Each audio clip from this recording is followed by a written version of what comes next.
that had been 6 weeks ago. Now she knew which boards to avoid on the main concourse floor, the ones that flexed under weight with the commitment of something about to give. Southwest waiting room held heat better than anywhere else in the building. Something to do with the walls or the afternoon sun or some quality of the old stone she'd never quite worked out. She knew the water coming through the broken skylight pooled near the ticket windows and stayed well away from her corner. She knew the birds in the rafters were starlings, not pigeons, because starlings left every morning and came back every afternoon, a routine so consistent it had started to feel like company. What she hadn't expected was how quiet the building got after midnight. Not peaceful quiet, the kind that had actual weight to it, like the station was paying attention. Her pack sat against the far wall of the waiting room, everything she owned compressed into the frame bag that had been her mother's once, back when Elaine Ziel Voss used to talk about hiking trails she'd never gotten around to. The sleeping bag was rated to 40 degrees, and it was currently 32 outside. But Nara had learned to layer properly in the 2 weeks it had taken her to figure out that cold wore a person down faster than hunger, faster than loneliness, and loneliness had turned out to be worse than she'd expected. 2 pairs of socks, the wool sweater from a Goodwill in Harrisburg for $4, which was more than she'd wanted to spend, but less than the cost of giving up. She ate before dawn most mornings. The gas station on the main road had a small hot food section, and the woman who worked the early shift, a woman named Deb with reading glasses on a beaded chain, had started leaving day-old items marked down to almost nothing around 5:30. Nara always paid. Whatever else was falling apart, that felt like something worth holding on to. She was 17 years old, and she had been sleeping in a condemned train station for 6 weeks, and she was not going to start stealing food. The story of how she'd arrived there was not complicated. It had the quality of a bruise she kept accidentally pressing. Her father, Gordon Voss, had remarried 4 years after her mother died. His new wife, Patricia, had 2 children from a previous marriage and had spent 2 years making clear, 100 small and consistent ways, that Nara's presence in the house was an inconvenience Gordon had brought on himself. Nara had learned to stay in her room, eat quickly and retreat, keep her voice down and her feelings to herself, because every time she didn't, Patricia found a way to make the following week harder. She'd gotten very good at it, so good that she'd sometimes frightened herself with how invisible she could become in a house where she'd been born. Her mother Elaine had left her a savings account, just over $9,000, set aside specifically and named in the will. Gordon contested it on the grounds that Nara was a minor and the funds should be managed by the estate until she turned 21. The lawyer Patricia hired made this argument more effectively than Elaine had anticipated or Nara had had any reason to prepare for. Gordon won. The money sat in an account Nara couldn't touch for 4 more years, which felt at 16 someone telling her she couldn't breathe for 4 years. The night everything broke, she'd walked into the kitchen and asked her father directly. She stood in the doorway while he ate dinner, and Patricia reviewed something on her laptop, and she said, plainly, that she needed some of that money. She needed school supplies, and her winter coat had a broken zipper, and she was 16 years old, with her own mother's name, on a savings account she could not access. Gordon looked at her with an expression she'd spent 2 years trying to decode. Not quite anger. Something flatter than anger. He said the funds were in trust, and that was how things worked, and she needed to understand that. She said she understood exactly how things worked. Patricia looked up from her laptop.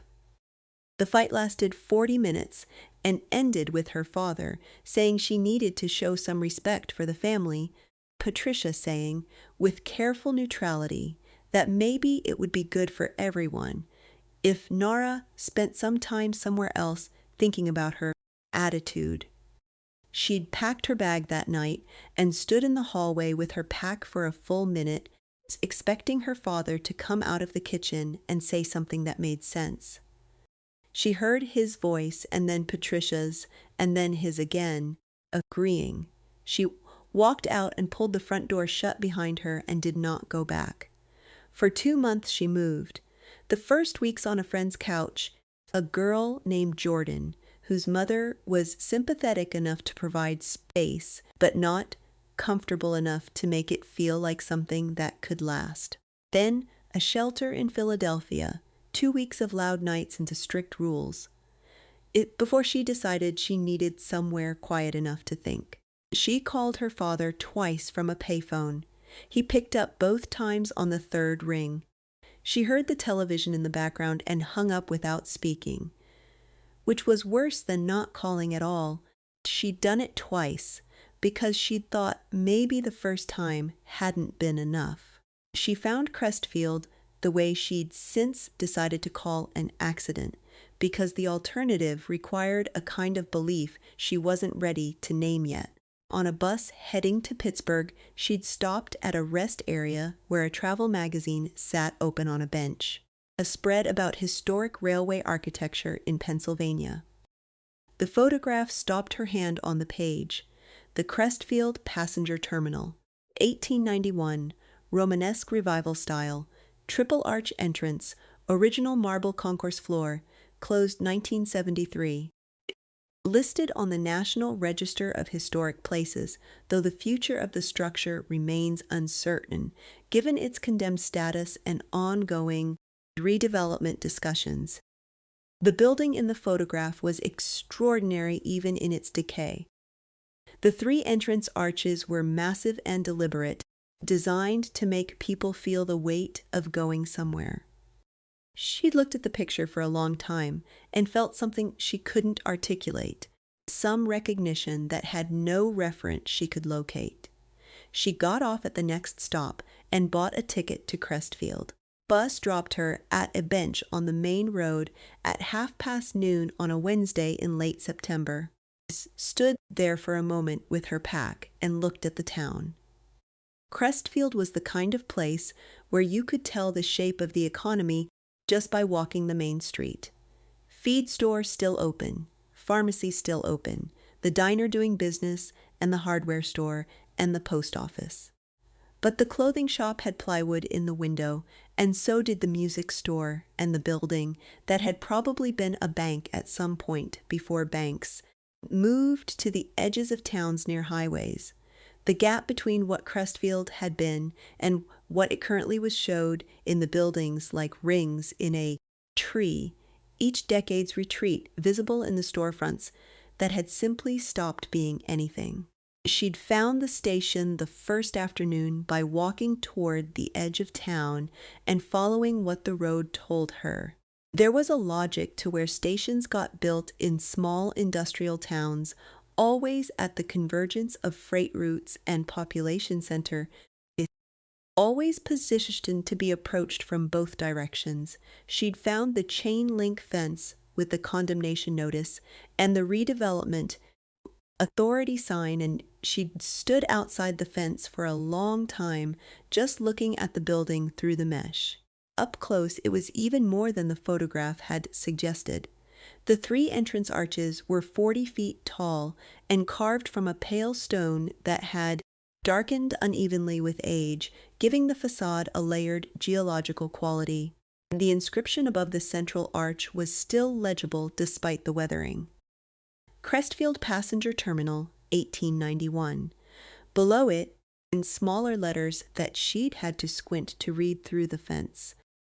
Built on the promise of what this town will become. The windows were mostly intact, which surprised her, though some had cracked in patterns that suggested ice rather than impact, the slow damage of water doing what water does when no one stops it. Vines had reached the 2nd story on the western face.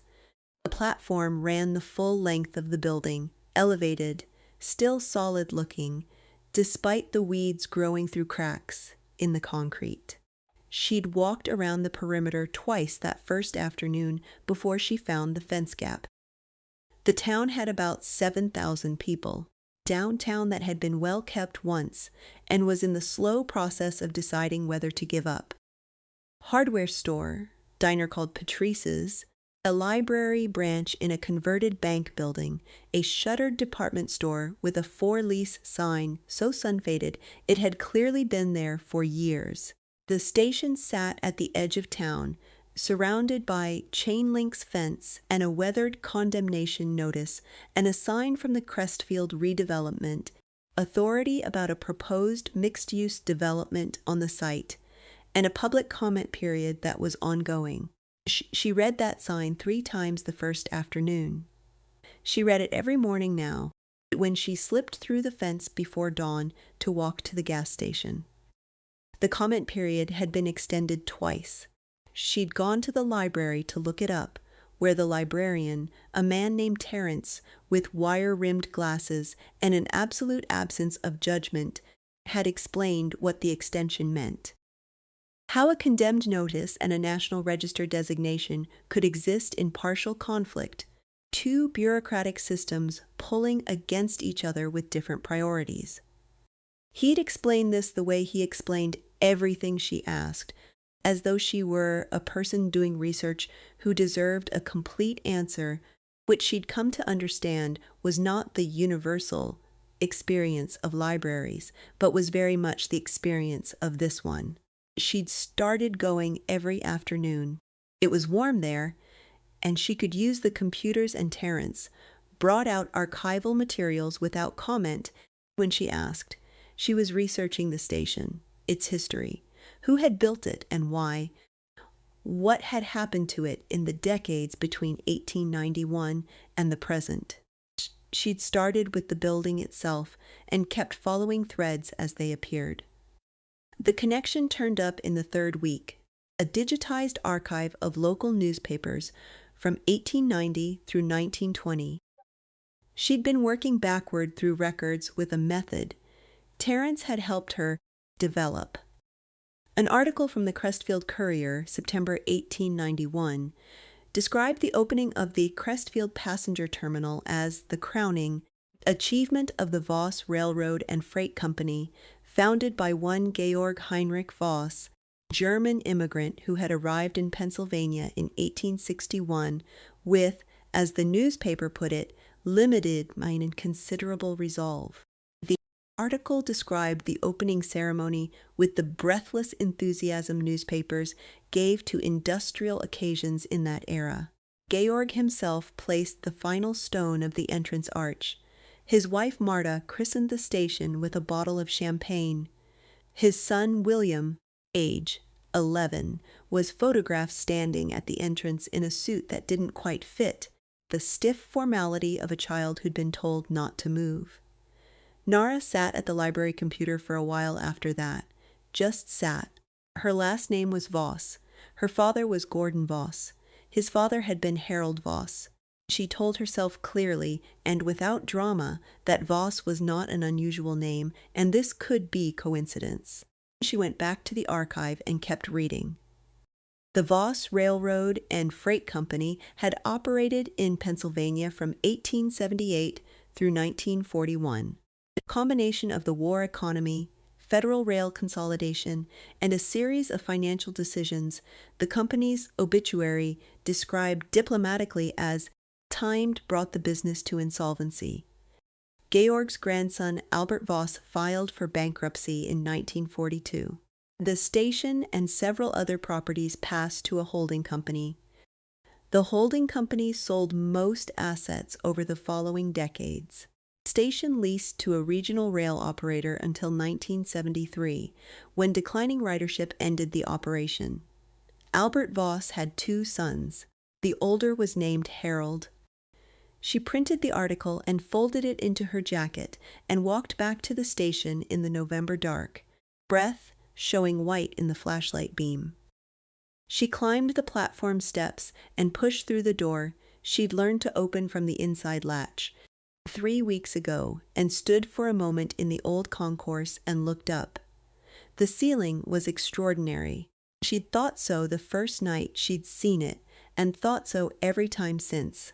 Ribbed stone vaulting, the ribs picked out in a darker stone, the spaces between them a pale gray that had probably been white once. The whole span reaching 40 feet at the apex, plaster fallen from the upper walls in drifts on the marble floor. But the bones were intact, still exactly what they'd been built to be. She thought about the 11-year-old boy standing at the entrance in 1891, told not to move. She went to her corner of the waiting room and got into her sleeping bag and lay looking at the dark for a long time before she slept. The article was folded in her jacket. She was 17 and had been living rough for 2 months and sleeping in a building that might or might not have been built by her great-great-great-grandfather, and she had no idea what to do with that fact yet. It was too large to absorb all at once. She took in the part she could manage, which was that the research had a direction now, and that tomorrow she'd go back to the library and follow it.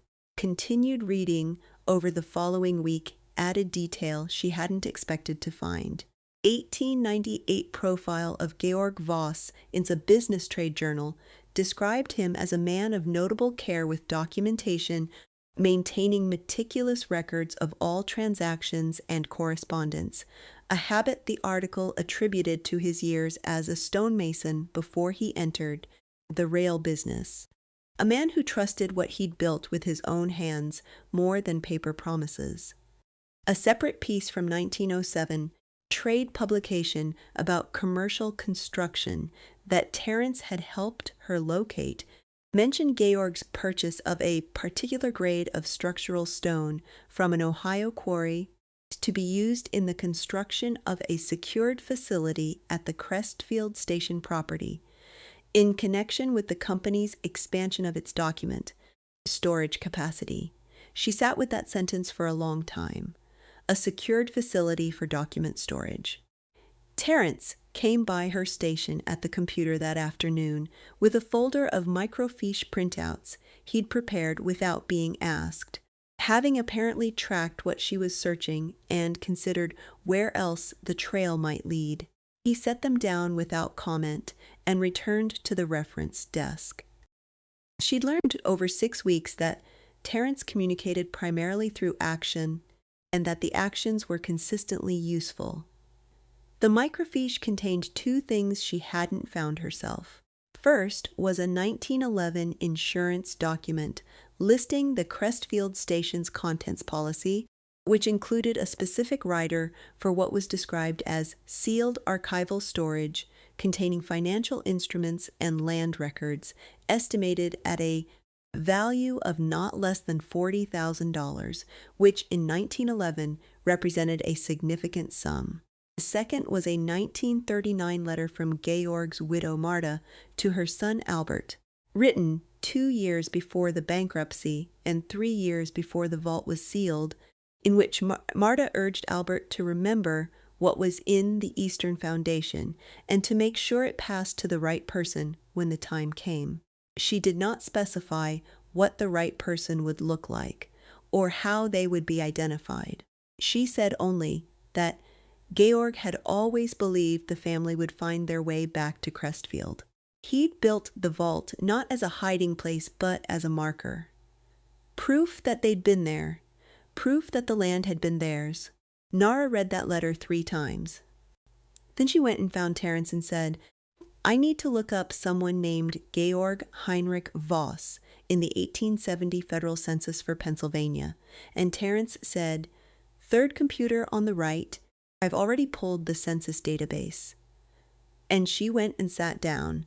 She was on her way back to the station that afternoon when a man she hadn't seen before spoke to her from the doorway of the hardware store. He was 60 or so, heavy-set, canvas jacket with a construction company's name on the breast. He said not unkindly, he'd seen her going in and out of the station for a few weeks. His name was Bill Kavanaugh. He'd worked demolition in Crestfield for 30 years. He said, That building's coming down. Maybe not this winter, but soon. You know that. She said she'd heard it was under a preservation review. He shrugged with the patience of someone who'd watched the town's machinery long enough not to be surprised by it. Preservation people can object all they want. Colin Marsh has had that deal in his pocket since August. Money talks louder than committees in this town. He went back inside. She stood on the sidewalk for a moment afterward, thinking about the timing. Marsh's deal in August. The preservation objection filed in September. Someone had looked at that sequence and introduced friction at a precise point, deliberately to slow something that had already been agreed to in private. She thought about who would do that. Who would watch a developer line up a site demolition and file paperwork to interrupt it repeatedly for 3 months? She thought that whoever it was had probably been waiting for her without knowing exactly who she was. The woman appeared the following Tuesday. Nara had come back from the library at 3:30 and was sitting on the platform with her notebook, the November sun low and thin but present, when she heard footsteps on the gravel below the ramp. She went still. She varied her times and kept nothing visible from the fence line, but 6 weeks was 6 weeks, and the arithmetic of small towns was not in her favor. The woman at the top of the ramp was about 70. Short, solid-looking, white hair cut close to her head, a coat that had cost something once and still fit well. She was carrying a paper bag from the diner on Main Street, and she wasn't pretending to be quiet about her approach. She stopped at the top of the ramp and looked at Nara the way people look at something they've been expecting. She said, "You have your mother's eyes." Nara said nothing. The woman set the paper bag down on the far end of the bench and sat there with the ease of someone sitting somewhere they'd been before. She looked at the rusted tracks below, the rails still present and overgrown, everything matted and brown in the November way. "Elaine's eyes," she said. "Your mother. You knew her. I knew of her. And I knew who she married, which told me something about her." Said without judgment, just plainly. "My name is Ruth Gaines. I've lived in Crestfield 68 years. I knew your grandfather Harold when he was still here, before he moved the family east. I know who built this station." She looked at Nara directly. "I know who you are." "You should know. I haven't done anything wrong," Nara said, and heard the defensiveness in it before the words were finished. "I know you haven't." Ruth reached into the paper bag and set a wrapped sandwich on the bench between them. "I also know the Redevelopment Authority has been watching this property since September, because a developer named Colin Marsh wants to build condominiums on this land and has been pressuring the city council to expedite the demolition order. The Historic Preservation Committee has standing objections that have to be resolved first. That process has about 6 weeks left before it closes." She paused. "And there's something you should know about what's underneath this building." Nara looked at the sandwich. She hadn't eaten since the gas station that morning. "Why are you telling me?" "Because your family built this station," Ruth said. "What's left of your family doesn't appear to know it exists. And what's underneath it may not remain accessible for much longer." Ruth came back Thursday with a thermos of coffee and a folder of photocopy documents. She returned the following Monday with a self-published local history of Crestfield, printed in 1978 in an edition of 200 copies by a man named Horace Webb. She talked in the methodical way of someone who had been organizing facts in their head for a long time and had finally found the right person to deliver them to. Georg Voss had been careful in the particular way of men who'd built something from nothing and understood, bare bones, how fast it could be taken. He did not trust banks in the way of someone who had watched banks fail during the panic of 1873.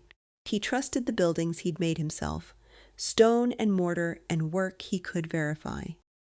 When he built the Crestfield station, he had included in its foundations something he disclosed to neither his architects nor his contractors: a vault. Not a safe in the conventional sense, but a chamber, built into the foundation of the eastern wing, accessible through a stairway concealed behind the station's boiler room.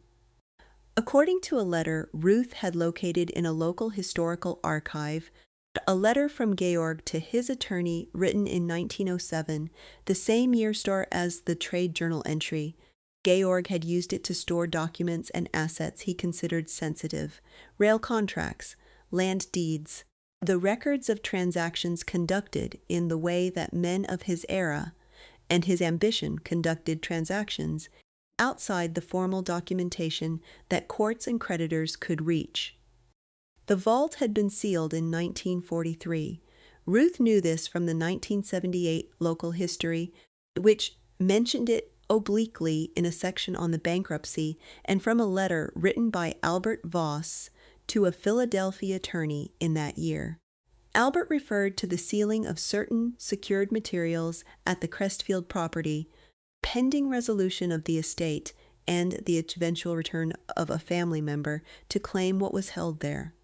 He used a specific phrase in German, versiegeltes Erbe, a sealed inheritance. He meant something specific by that phrase, Ruth said. Given the date, the bankruptcy, the fact that he was writing to an attorney about estate matters, I believe he meant documentation. Not just physical assets, records, deeds, possibly financial instruments that predated the bankruptcy and may represent value independent of what the creditors adjudicated. He hid things, Nara said. He stored things his grandfather had accumulated over a career. Whether that constitutes hiding depends on what the documents say and what they're worth.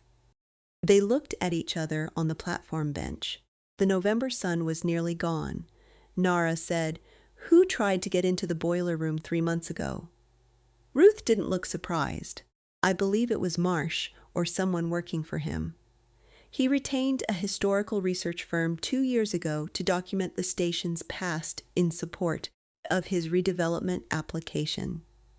Those researchers would have found what I found, possibly more.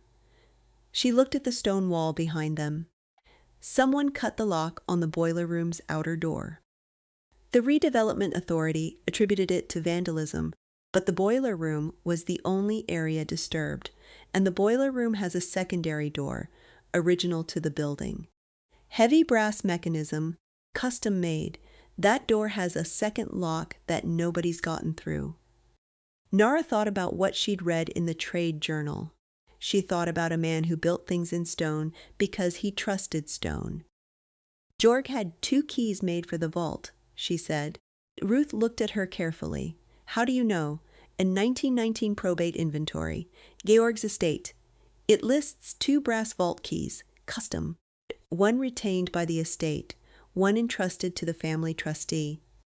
She'd found this in the 4th week at the library, late on a Tuesday afternoon, Terence already putting on his coat to leave and staying another 20 minutes because he'd seen her face when the search result appeared on the screen. Ruth was quiet for a moment. The estate key would have transferred with the property. Holding company, then the city when they took title in 1987, which is probably how Marsh got 1/2 of the combination. Nara held Ruth's gaze, found out it wasn't enough when he reached the secondary lock. Ruth looked at her steadily. Which means there's a second key, the one the family trustee held, the one that never transferred. Nara said, "I need to show you something." She brought the jewelry box from the waiting room. Her mother's jewelry box, carried through every placement and every move and every bad night since Elaine died, wrapped in the wool sweater at the bottom of her pack. She set it on the platform bench and opened it and lifted out the key. Heavy brass. Old in a way she'd never been able to place, always just thought of as old-fashioned. She'd seen it hundreds of times without knowing what she was looking at. On the bow, a maker's mark she'd never looked at closely until the week before, when she'd started looking at everything closely. A small V worked into the metal. Ruth held it for a long time, turned it over slowly, examined the V with the attention of someone confirming something they'd been hoping was true. For a while, her hands were steady.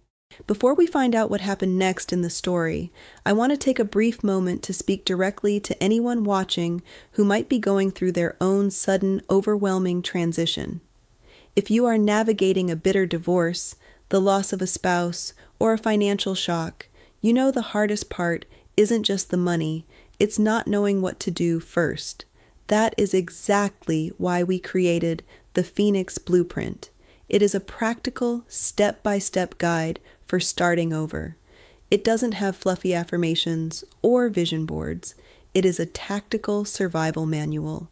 It gives you the exact checklist for the first 48 hours, including the one rule you must follow. Do not make any decision you cannot reverse.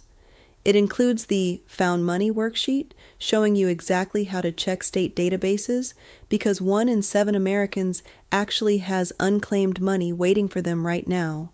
It even gives you word-for-word boundary scripts to use when family members pressure you for money or try to make decisions for you.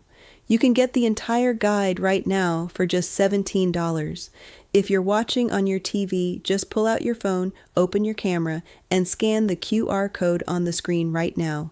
If you're on a computer or phone, click the top link in the description. You don't have to figure this out alone. Now, let's get back to the story. Her voice when she spoke was not quite. Your mother had this, in this box, since before I was born, as far as I know. She kept it with a brooch of my grandmother's. She never told me what it was. Nara paused. She might not have known. She might not have. Ruth agreed.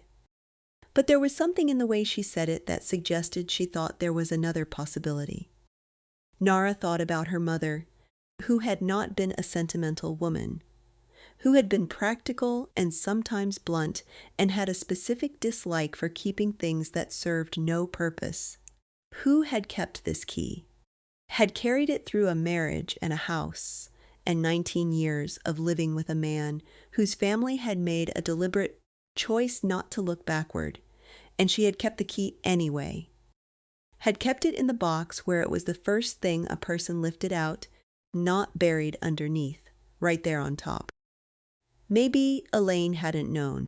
Maybe she'd simply preserved it because it seemed like something that should be preserved, the way people sometimes carry things whose weight they can feel, even when they can't identify the source. Maybe she'd known more than she'd said. Maybe she'd been waiting too, in her own way, for Nara to be old enough to understand. Nara put the key back in her jacket pocket, where it had been for the last 4 days. She said, "Who do I need to talk to?" Bertram Feld had an office on the 2nd floor of a building on Main Street, above a camping supply store, accessible by a narrow staircase that smelled of old wood and document boxes. Ruth had described him as reliable and more clever than he looks, which was specific enough to take seriously. He was about 55, with a large desk covered in organized stacks and the manner of listening that involved complete physical stillness, the kind that comes from genuinely processing what's being said rather than preparing a response. She told him everything in order, without embellishment. Her name, her age, her family history as she understood it from the archive and Ruth's research, and the few things Harold had let fall in her childhood before he died. Key, the vault. What Marsh had done, what she suspected he knew. Bertram held a pen and turned it between his fingers without writing anything. For a long time. He said, "How old are you?" 17. "Do you have documentation of your lineage? Anything that connects you to Harold Voss by paper?" "My birth certificate names my father as Gordon Voss. Harold was his father." Harold's birth certificate, his marriage certificate, his death certificate are all in public records in Pennsylvania. It's a traceable line. He wrote something. The property belongs to the city of Crestfield, has since 1987 on a tax default from the holding company that had it before. You cannot claim the land or the building. I know that. Contents of a sealed vault on that property, stored by your family and never documented as transferred with the title, that's a different question. He set the pen down. When real property changes hands, the title transfer covers the land and fixtures. Personal property stored on the land, particularly items sealed in a structure and never inventoried as part of the transfer, does not automatically become the new owner's property. Is Pennsylvania case law on this? He looked at her levelly. And if the city demolishes the building before the vault's contents are documented and adjudicated, there is a destruction of evidence argument a court can act on with an emergency stay order. How long do we have before the demolition order can go forward? Ruth Gaines has been filing preservation objections. She's kept the review period open for 3 months with serial filings. There are roughly 6 weeks left in the window. He paused. I can file an emergency petition for a stay of demolition, citing an unresolved contents claim based on lineal descent from the builder. I'll attach the archive letter from Albert Voss and the probate inventory listing the 2 keys. That establishes the claim has a factual basis. She said, "What do I need to do?" He said, "For now, you need to stop using the building as your home." She looked at him. "I know," he said, without particular softness. "But if you're going to file a contents claim, adverse possession of the property creates a complication for Marsh's lawyers to use. It's not fatal, but it's ammunition I'd rather they not have." Picked up the phone on his desk. "I'm going to call Ruth about accommodations." The call was short. Ruth said something at the end that made Bertram briefly look like he was suppressing a smile. He hung up and said, "She'll have a room ready this evening." Nara carried her pack out of the station that night. She stood on the platform for a moment before she left.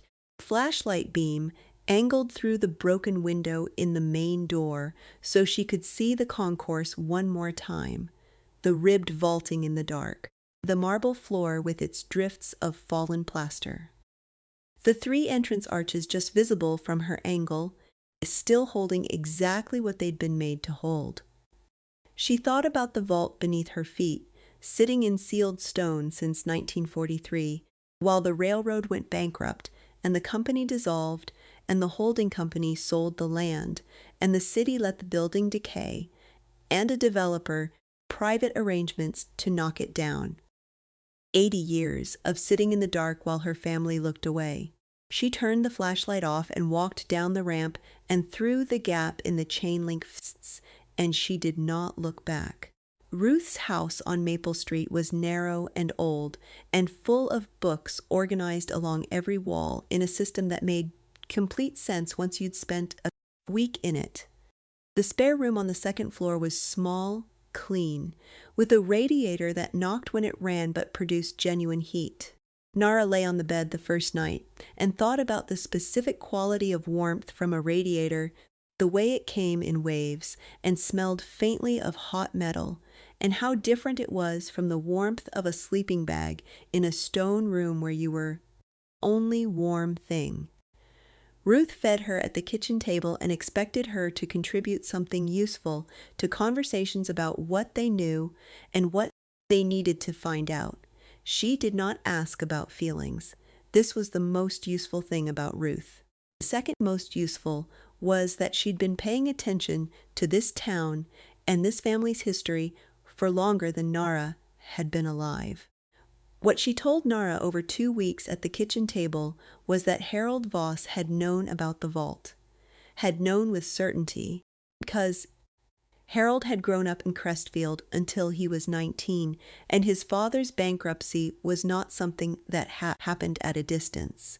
He'd seen the holding company take the property, had known what his grandfather Albert said about the sealed materials and the promise of return, had chosen at some point in the move to Philadelphia and the insurance career and the construction of a life that didn't require him to be the grandson of a failed railroad man to leave the knowledge behind. Some families are very good at deciding that embarrassment is more pressing than truth, Ruth said. Nara thought about Harold at family dinners, his flat face, his few words, thought about her father inheriting not just the flat face, but the mode of proceeding. The specific silence that traveled down through generations like any other family trait, gathering strength. She thought about her mother, who had kept the key. Bertram filed the petition on the 14th day of November, an emergency motion for a stay of demolition, citing an unresolved contents claim on behalf of Nara Elaine Voss, direct lineal descendant of the station's builder, documented connection to the vault and the second key. He attached Georg's 1907 letter, the Albert Voss probate inventory, genealogical summary connecting Nara to Harold to Albert's brother-in-law through the family trustee line, photograph of the key's maker's mark. The city's lawyer, a man named Davis, filed a response within 48 hours, arguing the petitioner was a minor with no established legal claim to the property and the preservation process was proceeding on its own timeline independent of any collateral claim. Bertram's counter-response pointed out that a minor standing to claim inherited personal property through lineal descent was established in Pennsylvania statute, that the preservation process and the contents claim were independent matters that could proceed simultaneously, and that demolishing a structure known to contain potentially contested property before adjudication would expose the city to significant liability. Nara read all of these filings at Ruth's kitchen table and learned more about civil procedure than she'd expected to learn before she turned 18. She also learned from Terence that Bertram Feld had filed pro bono work for 3 other Crestfield families over the past decade on property matters and had won 2 of the 3 cases. Terence offered this information the way he offered all information, plainly and without commentary. Colin Marsh appeared on the 3rd Thursday of November. He drove a large black truck and wore a jacket in the right weight for the weather, kind of jacket that comes from knowing exactly how much things cost. He knocked on Ruth's front door in the late afternoon with the authority of someone who expected the door to open. Ruth opened it. He was about 50, broad through the shoulders. A face that had probably been handsome and had settled into the expression of someone accustomed to compliance. He looked past Ruth to where Nara was sitting at the kitchen table with a folder of documents. He said, "Miss Voss." Ruth said, "I don't recall inviting you, Mr. Marsh." He said he only wanted to talk and came in because Ruth stepped back, and he interpreted this as permission. He sat across from Nara at the kitchen table with the ease of someone who sat at other people's tables professionally and had long since stopped, noticing it. He said he'd been working on the station site for 3 years. Investors committed, architects hired, permits in process. The redevelopment would bring jobs and tax revenue to a part of town that hadn't seen investment in a decade. He said all of this the way a person says things they've said many times before, watching for the responses that mean they can move on. Then he said he was aware of the petition she'd filed and that he'd done some research and believed there was a possibility the vault contained certain items relevant to her claim. He said, relevant with the deliberate care of someone who'd been advised to use careful language. He said he'd be willing to offer a settlement. Cash payment in exchange for withdrawing the petition and making no further claims on the site or its contents, $15,000. Nara did not react to the number. She had learned, in 6 weeks of sleeping rough, not to show people the things they could use. She said, "How do you know what's in the vault?" He said he didn't know exactly, only that there might be some items of historical interest. She said, "You tried to get in 3 months ago." The boiler room lock. The room was quiet for a moment that lasted longer than it looked.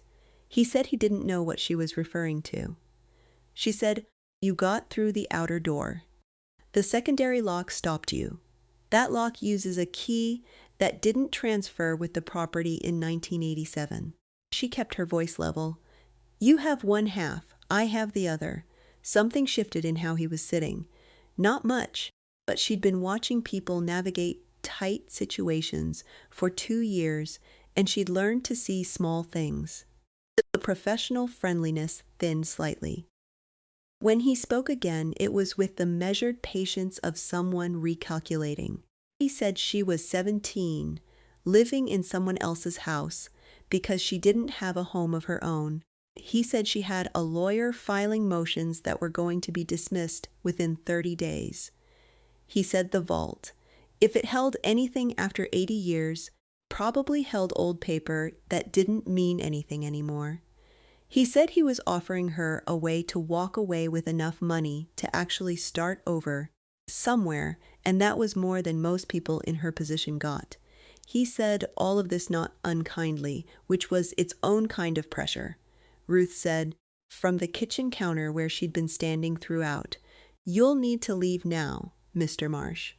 He stood. He said one more thing at the door, directed at Nara rather than Ruth. That she should call him before the hearing, that she should think carefully about what she was choosing. The door closed. Ruth sat back down across from Nara and looked at the door for a moment and then at her. She said, "He knows what's down there," which means it's worth more than $15,000. Nara thought about the timeline. 3-year effort to acquire the property, the research firm, the cut lock and the secondary door, and now this visit and an offer large enough to feel significant. Significantly more, she said, or he wouldn't still be here. Ruth refilled both their coffee cups without being asked. Outside, the November dark had come all the way in. The kitchen window showed them their own reflections against the black glass. Nara looked at herself. Girl with her mother's eyes, according to this woman. A girl with a key in her jacket pocket and a name that connected her to a building everyone else had decided wasn't worth the trouble. She called Bertram that evening. He said Marsh's approach was a predictable negotiating move and she should not be unsettled by it. The petition hearing was in 9 days. He'd received a call from the city's historical commission suggesting the commission might be persuadable on the preservation objection if additional documentation could be provided about the station's significance. He asked whether she knew anything about the vault's probable contents beyond what was already in the filing. She said she had the second key, and she knew Marsh had gotten as far as the primary boiler room lock before the secondary stopped him, and that the 2-key system appeared to have been Georg's deliberate design. Bertram was quiet for a moment. Then he said that if the city's records from the 1987 title transfer contained the estate key, as they almost certainly did, neither party could open the vault alone. Each held one half of a combination that required both. He said this was probably exactly what Georg Voss had intended, a dead man's design for a standoff that had taken 80 years to materialize. He said, "Don't let anyone near that building. Don't go into it without me present, and don't open the vault without me. Not under any circumstances." She agreed to all of it. She went upstairs and lay on the bed in Ruth's spare room, looking at the ceiling while the radiator knocked beside her. The key was in her jacket pocket. She'd moved it there 3 days ago without quite deciding to, and she'd been carrying it since, the way you carry something when you're not sure if you might suddenly need it. 9 days until the hearing. 9 days while Marsh's lawyers prepared responses and the city's process moved at its own pace, and whatever Georg Voss had sealed beneath the Crestfield station floor sat in its 80 years of dark.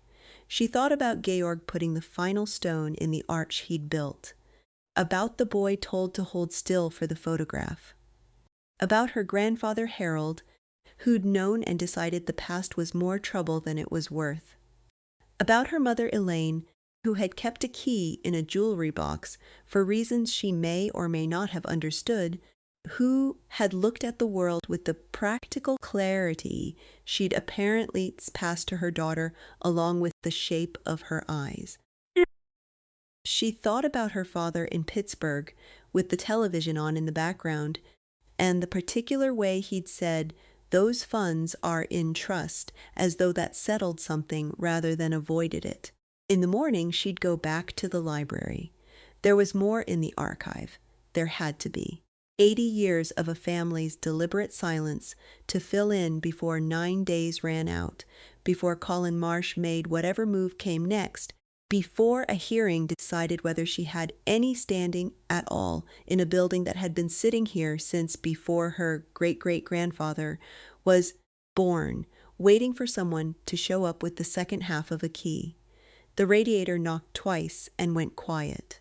Car moved through the wet dark outside on Maple Street, headlights briefly touching the window glass before they passed. She turned over and closed her eyes. The key was in her hand. She thought about what $40,000 meant in 1911 dollars and what it might mean translated forward across a century of inflation and accumulation. And then she stopped thinking about that because it was the kind of thought could make a person reckless if they let it run too far ahead of what was actually known. She didn't know what was in the vault. Nobody did.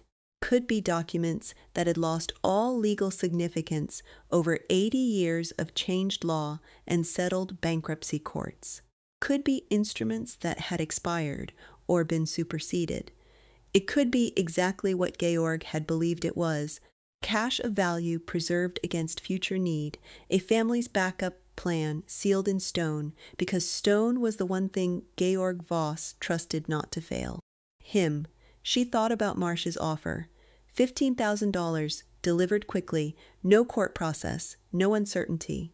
She could take $15,000 and be done with this place and start somewhere entirely new. She could take $15,000, and by spring, she'd have an apartment and probably a job, and she'd never have to think about a train station again. She lay there and thought about that honestly. The way you think about things when nobody's watching, without the version of yourself that needs to seem brave. Then she thought about her mother keeping the key. Elaine Voss had not been the kind of person who held on to things for sentimental reasons. She'd been the kind of person who kept the things that mattered and let go of everything else, sometimes in ways that surprised people who didn't know her well. She'd kept the key. She'd kept it in the box where Nara would see it every time she opened the box, not buried underneath anything, right there on top, which meant Elaine had wanted it to be seen, had wanted the right person at the right time to pick it up and look at it and ask the right question. Nara thought her mother might have been waiting for her to be old enough to understand what the question was. She was 17 and she had no home and 9 days until a hearing that would either give her a reason to stay in Crestfield or make her position legally untenable. She had $40,1911 possibly sitting in a sealed stone chamber 60 feet beneath the building her ancestor built. She had a lawyer who worked pro bono and a 70-year-old woman who'd been filing preservation paperwork for 3 months to slow a developer who already had the city council in his pocket. She had a key that Georg Voss had put into the care of his family in 1907 because he'd believed someone would eventually come back for it. Someone who needed what he'd left behind more than the creditors did, more than the holding companies and the developers and the men who talked about jobs and tax revenue as cover for the simpler fact that they wanted the land. She had her mother's eyes and her mother's key, and whatever her mother had believed was worth preserving. The radiator knocked twice and went quiet. A car moved through the wet dark outside on Maple Street, headlights briefly touching the window glass before they passed. The 9 days before the hearing, Move the way time moves when something important, coming, fast during the daylight hours and very slow at night. Nara spent the mornings at the library before it opened, waiting on the steps until Terence unlocked the door at 9. And she spent the afternoons in the archive and the evenings at Ruth's kitchen table, going over what she'd found. The key stayed in her jacket pocket. She'd stopped putting it back in the jewelry box. It had a weight she'd gotten used to. The way you get used to a stone in your shoe eventually. Except this was the opposite kind of thing, something she wanted to feel rather than remove. She had also, without fully planning it, become a recognizable presence in Crestfield. Petition filing had made the community newsletter, a 2-paragraph item that described a minor filing an emergency motion regarding contents of historic station's sealed vault. Small towns have specific ways of processing unusual news. Crestfield's way involved stopping Nara on the main street to ask questions with a directness she found, after 2 months of being mostly invisible, both startling and welcome. The woman who ran the diner wanted to know if she'd found a place to stay. The man from the hardware store, Bill Kavanaugh, who'd told her the building was coming down, came by the library on the 3rd day before the hearing and stood near her computer station and said, without preamble, he'd worked on the foundation of a building 3 blocks from the station in 1989 and had always wondered about the odd stone formation he'd noticed in the basement of an adjacent property. He thought it might be connected to whatever was down there. She thanked him and added it to her notes, and didn't know yet whether it mattered. Felt like the town was beginning to decide whose side it was on. Ruth had been feeding her this information the whole time, in the measured way Ruth delivered everything. Crestfield had watched Marsh's redevelopment proposal with the specific ambivalence of a town that needed investment and distrusted the kind that arrived with investors already committed and community input as an afterthought. The City Council had approved his application in a vote that Ruth described as closer than Marsh had expected. 3 of the 7 council members had voted against. The dissenting vote had been led by a woman named Councilwoman Fisk, who had been on the Historic Preservation Committee and had filed the original objection that Ruth had subsequently maintained. Fisk had called Ruth the week after the petition was filed and asked what she needed. Terence found the 1943 article on the 7th day, set it on the table beside her computer without comment. The way he'd taken to delivering things, photocopy from the Crestfield Courier's archives, dated November 12, 1943. The headline read, "Prominent Rail Here Closes Station Chapter." It was a short article, 4 paragraphs, the kind of piece a small-town newspaper ran when something it had covered for 50 years finally concluded. Albert Voss had spoken to a Courier reporter during a brief return to Crestfield. He said the station's operational history was finished and that certain family matters connected to the property had been resolved to the extent they could be resolved without the participation of parties who were no longer available, which was the newspaper's polite encoding of the fact that Georg was dead, and his wife Marta was dead, and Albert's brother Frederick was in Korea and not coming back. He said he hoped the building would stand for a long time and that the right people would find their way to it eventually. He used that phrase, the right people. Then he said something the reporter had transcribed verbatim, apparently finding it notable enough to preserve exactly. The foundation holds what it holds. Stone keeps secrets better than men do. Comes to anything, it will come to the right hands. She read the quote twice. Then she read it a 3rd time and wrote it in her notebook, word for word, because it felt like a message that had been traveling since 1943 and had finally arrived. She showed it to Ruth that evening, and Ruth read it without visible reaction for a long moment before she said, "He knew someone would come." "He hoped someone would come," Nara said. "There's a difference." Ruth looked at her over the kitchen table. "You sound like your mother." She didn't know what to say to that, so she didn't say anything. Marsh made his second move on the 5th day before the hearing, not through another personal visit, but through a man named Gary Pilcher, who worked at the hardware store, and who pulled Nara aside on the main street in the late afternoon with the discomfort of someone delivering a message he hadn't entirely agreed to deliver. He said, "Mr." Marsh's offer was still open and that it had been increased to $22,000, which Marsh thought was more than fair given the uncertainty of the legal situation. Pilcher said this looking somewhere to the left of Nara's face, not meeting her eyes, which told her something about how he felt about the errand. She said she'd think about it. She walked back to Ruth's house and told Ruth what had happened, and Ruth looked at the ceiling for a moment and then said, "He raised the offer," which means he's getting nervous about the hearing. Bertram confirmed this on the phone that evening. The city's lawyer, Davis, had filed a supplemental response that morning, attempting to argue the contents claim was speculative in the absence of documented evidence of what the vault contained.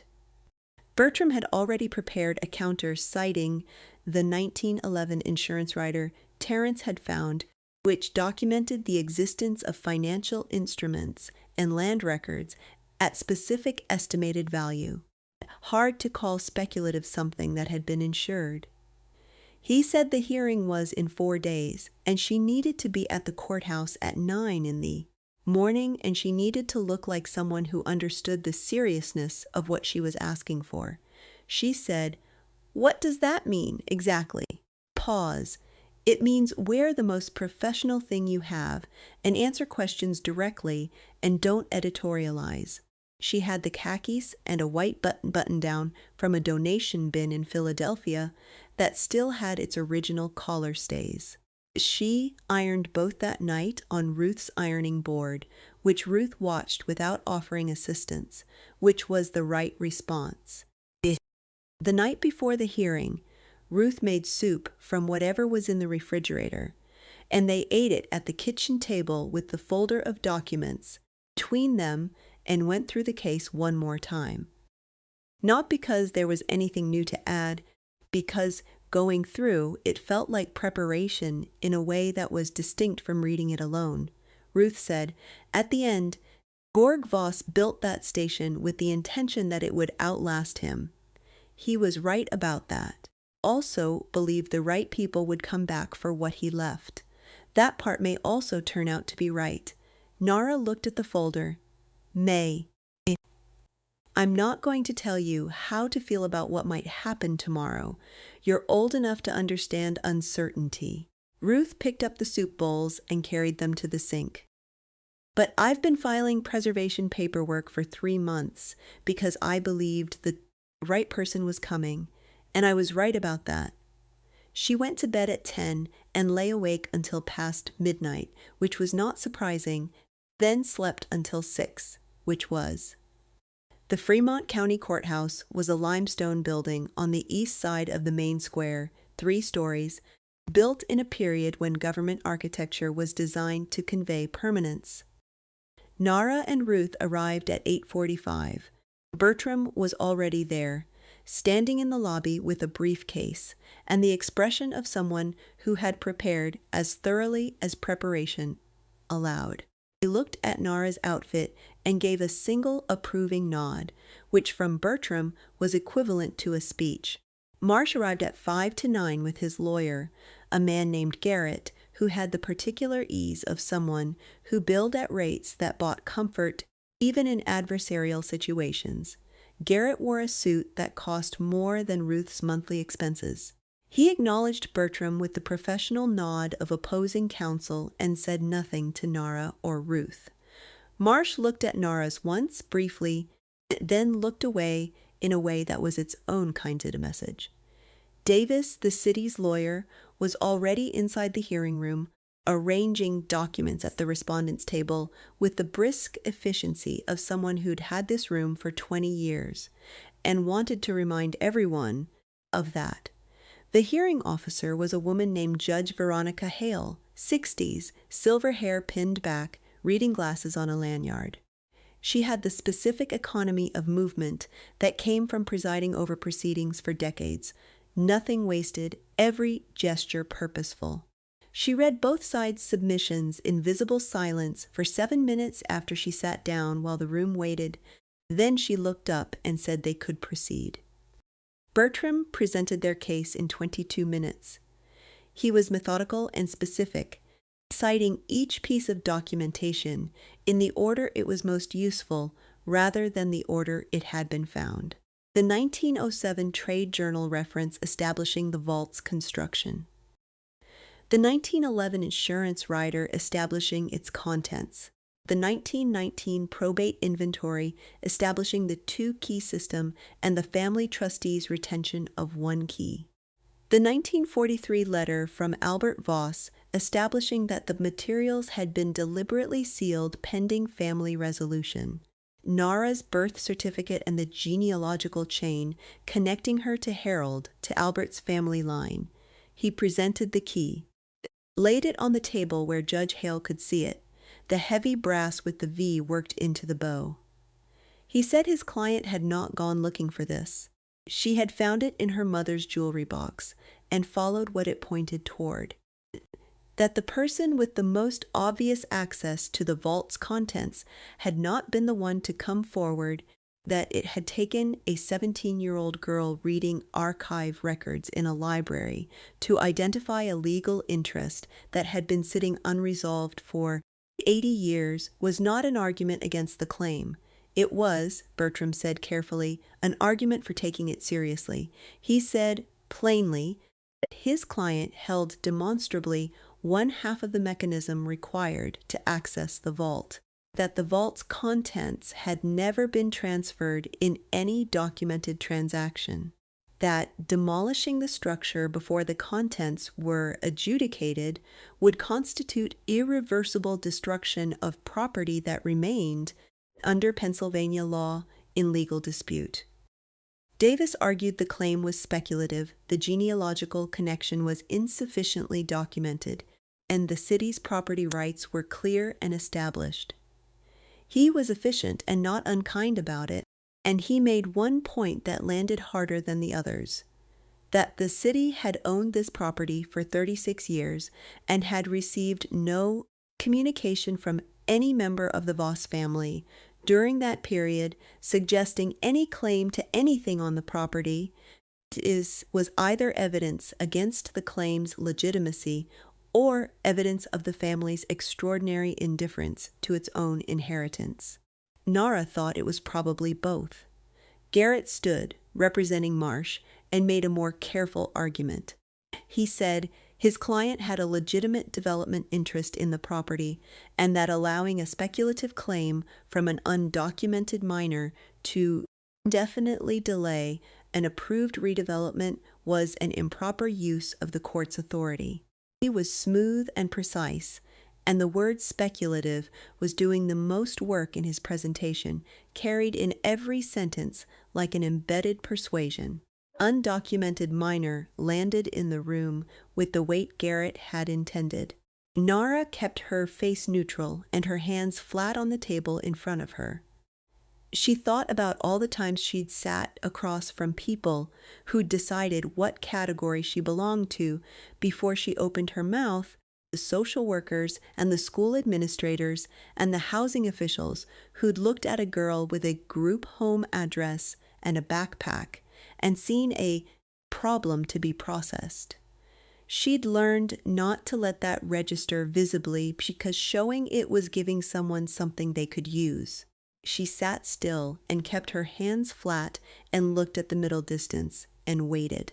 Bertram's response to the undocumented characterization was brief and precise. He put Nara's birth certificate on the record. He put the genealogical chain on the record. He put Albert Voss's 1943 letter on the record, specifically the passage about family members returning to claim what was held there. He said his client was not undocumented. She was the most directly documented potential claimant to the vault's contents that existed anywhere in the living world. Judge Hale asked Nara 2 questions directly. The first was whether she understood the nature of the claim being made on her behalf. Nara said yes and gave a clear summary of it that required no correction from Bertram. The second question was whether she had the key in her possession. Nara said yes and held it up. The judge looked at it for a moment. Then she looked at the table and wrote something. The ruling came 11 minutes after she retired to consider. She returned to the room and delivered it in the particular compressed language of legal decisions, which Bertram translated in the lobby afterward into plain terms. The stay of demolition was granted pending adjudication of the contents claim, which was itself to be resolved within 60 days. The vault was to be opened within 14 days under supervised conditions, both key holders present. The city's estate key from the 1987 title transfer was to be located and produced. A notary and a certified appraiser were to be present at the opening. All contents were to be inventoried before removal. She had not ruled on whether the contents belonged to Nara. That was not what today's hearing was for. Today's hearing had established that the vault existed, that it contained something, that the something had not been transferred, that it was not going to be destroyed before a court decided who owned it. It was a beginning, not an ending. Outside on the courthouse steps in the November air, Bertram said, "This is good," in the tone he used for things that were genuinely good, which was the same tone he used for everything else, so she'd learned to trust it. Ruth stood beside Nara and looked at the main square and the bare trees and the November sky. She didn't say anything, which was also right. Ruth had a gift for knowing when silence was more useful than speech, and she deployed it with the same precision she brought to everything else. Bill Kavanaugh was standing across the square near the hardware store. He saw them come out and raised his hand in a brief acknowledgement before going back inside. Councilwoman Fisk, who had apparently attended the hearing without announcing herself, peered at Ruth's elbow to say that the council's dissenting minority was paying attention and that she had thoughts about the historic preservation designation if the vault contents proved what she suspected they might. Ruth thanked her without elaborating on what she suspected. Marsh and Garrett came out behind them, and Garrett spoke to Bertram briefly about coordinating the supervised opening, and then they walked to Marsh's black truck and got in and drove away. Marsh had not looked at Nara since the courtroom. She understood this was a deliberate choice and understood what it meant. He wasn't done. The hearing had cost him time and momentum, not the development. The vault opening was a new front in the same fight, just with more witnesses. She thought about what he'd been willing to pay for her silence and let herself consider, properly, what that meant about what he expected to find. $22,000. That was the revised offer. A man with investors committed and architects hired and permits in process didn't offer $22,000 for a piece of information unless the information was worth vastly more. The question was, how much more? 14 days between the hearing and the scheduled vault opening had the specific texture of waiting that contains action. Nara kept going to the library. Bertram filed papers. The city located the estate key in a box of property transfer documentation from 1987 that had been in storage in the basement of the municipal building for 36 years, which Bertram described on the phone as almost poignant. Ruth submitted her final preservation filing and then withdrew the objection, because the stay of demolition was now doing what the preservation filing had been doing, and there was no need to maintain both. Additional research Nara did in those 14 days did not find a manifest of what the vault contained. That kind of document didn't exist. If it existed, it was inside the vault itself. What she found instead was context, a fuller picture of what Georg Voss had accumulated over his career. Land deeds filed in Fremont and Allegheny and Westmoreland counties from the 1880s and 1890s, some associated with the railroad company and some appearing to be personal acquisitions outside it. Railway bonds issued by the Voss Railroad and Freight Company in two series, 1885 and 1898, to raise operating capital, some of which had never appeared in the bankruptcy proceedings as accounted for. Records of land grants acquired during the rail expansion period, under terms that had not been fully resolved when the company went under. She also found, on the 11th day, a personal detail she hadn't been looking for and couldn't stop thinking about afterward. In a collection of letters donated to Calva County Historical Society by a Crestfield family in 1980, a letter from Georg to his son William, written in 1901 when William was 21, mentioned the vault directly. Georg wrote in German, which she'd had Terence help her translate in sections, and the relevant passage said, "I built the chamber not for myself, Willie, but for whoever in our line finds himself with nothing and needs to know that something was put aside. I have seen too many men lose everything in bad years and believe the loss is permanent. It is not permanent. The foundation holds what it holds." She had read that passage in the library and then looked at the ceiling for a while before she could go back to the screen. Georg Harg hadn't built the vault for himself. He'd built it for someone who had nothing.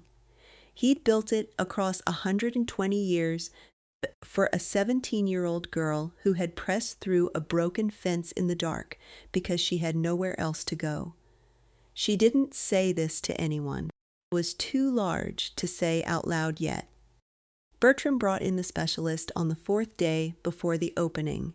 The specialist was a woman named Carol Ames, who worked in historical property law out of Pittsburgh, and who drove to Crestfield on the 4th day for the vault opening.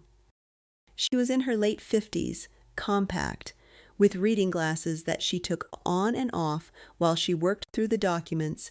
She asked questions with the precision of someone who knew exactly which answers would change the picture and which ones wouldn't. She sat at Ruth's kitchen table with the folder Nara had assembled and read for 40 minutes without speaking. She took her glasses off and looked at Bertram. She said, "The railway bonds are the question." Bertram said, "Explain for my client." Carol said, "The Voss Railroad and Freight Company issued bonds in two series. Company bonds are like loans from the public. You issue them, people buy them, you pay interest, and eventually redeem them at face value. When a company goes bankrupt, bonds are typically either paid out at cents on the dollar or defaulted entirely." She looked at Nara, but here's the complication. Some bond series include what are called succession clauses, meaning the bond doesn't die with the company. The obligation transfers to whoever acquires the company's assets, which in this case was the holding company, and then when the holding company dissolved, the obligation would theoretically transfer again. Nara said, "Transfer to who? Depends on the specific terms. If the bonds are in the vault, and if they include succession clauses, if the terms haven't been superseded by the bankruptcy court's final order, then the question of who holds the obligation becomes a live legal issue." Carol put her glasses back on. "I'm not saying they're worth anything. I'm saying if they're there, they need to be examined very carefully before anyone decides they're not."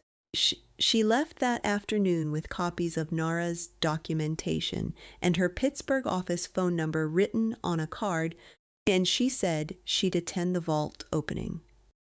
Garrett called Bertram on the 12th day to discuss the conditions of the opening. The conversation Bertram relayed to Nara afterward had been, in his words, careful. Garrett had proposed that any items found in the vault be taken into custody by a neutral third party pending adjudication, which was a reasonable proposal in its structure, but was not neutral in its practical effect, because Garrett's preferred neutral third party was a firm with ties to Marsh's investment group. Bertram had declined and proposed instead that the city's own records office take custody under court order.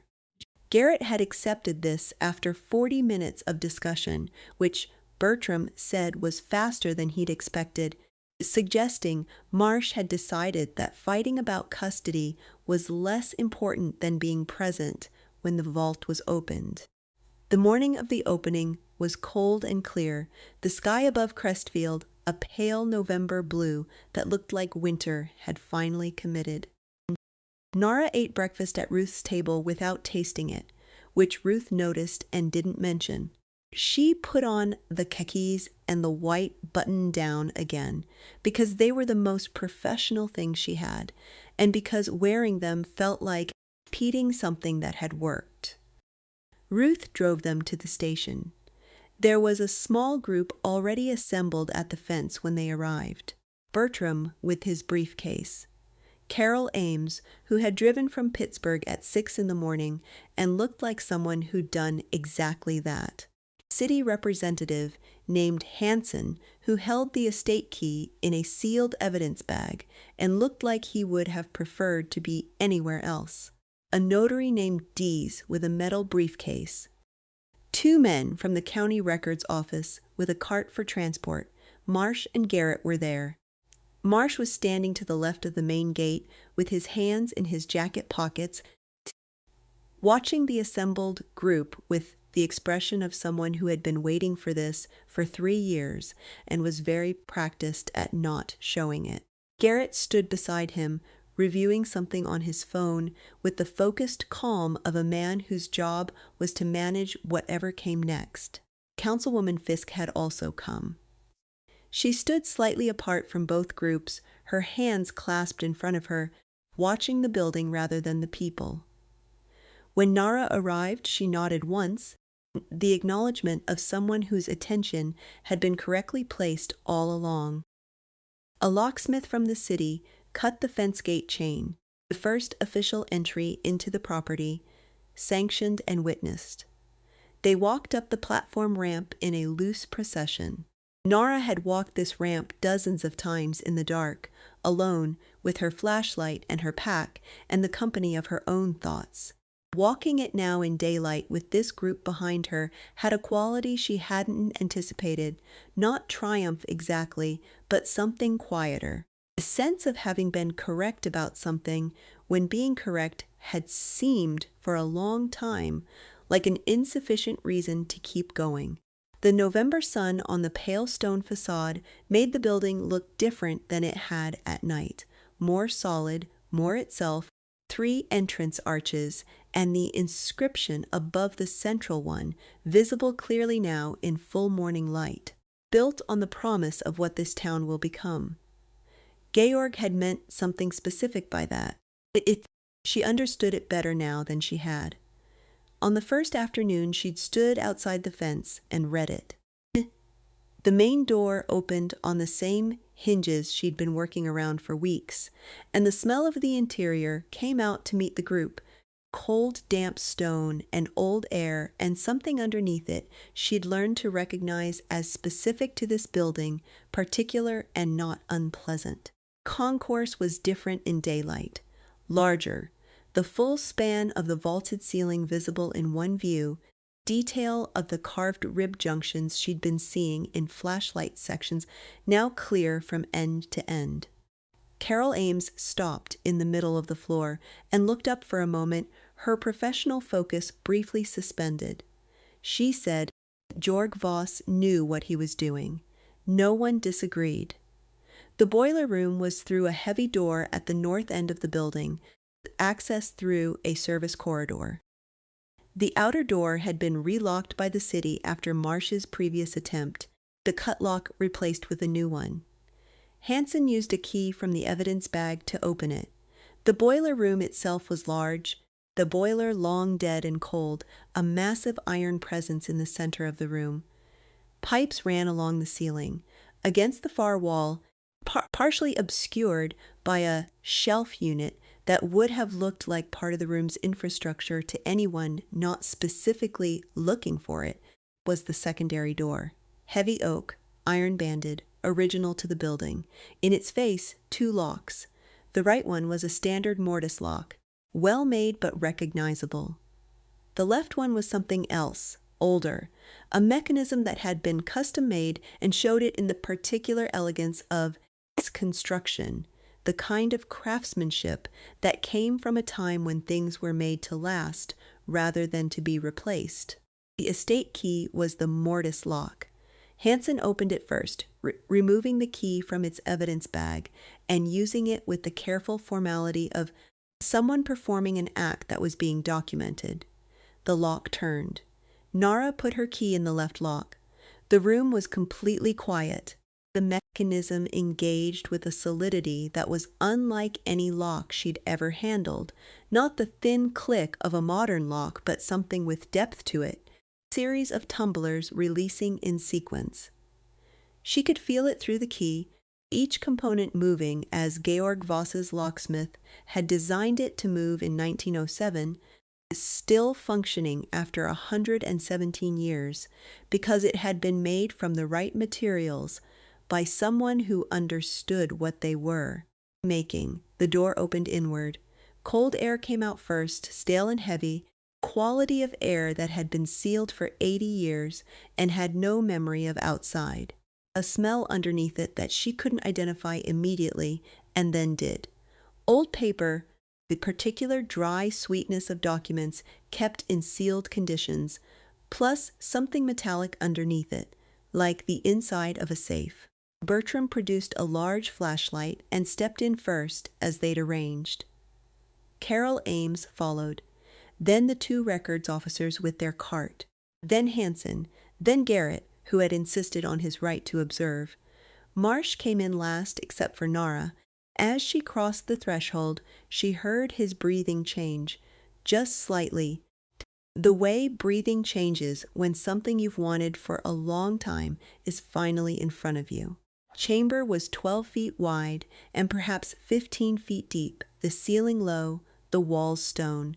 Along 3 walls, floor-to-ceiling wooden shelving, the wood dark with age but intact, the shelving units built directly into the wall brackets, in a way that made them part of the structure rather than furniture added later.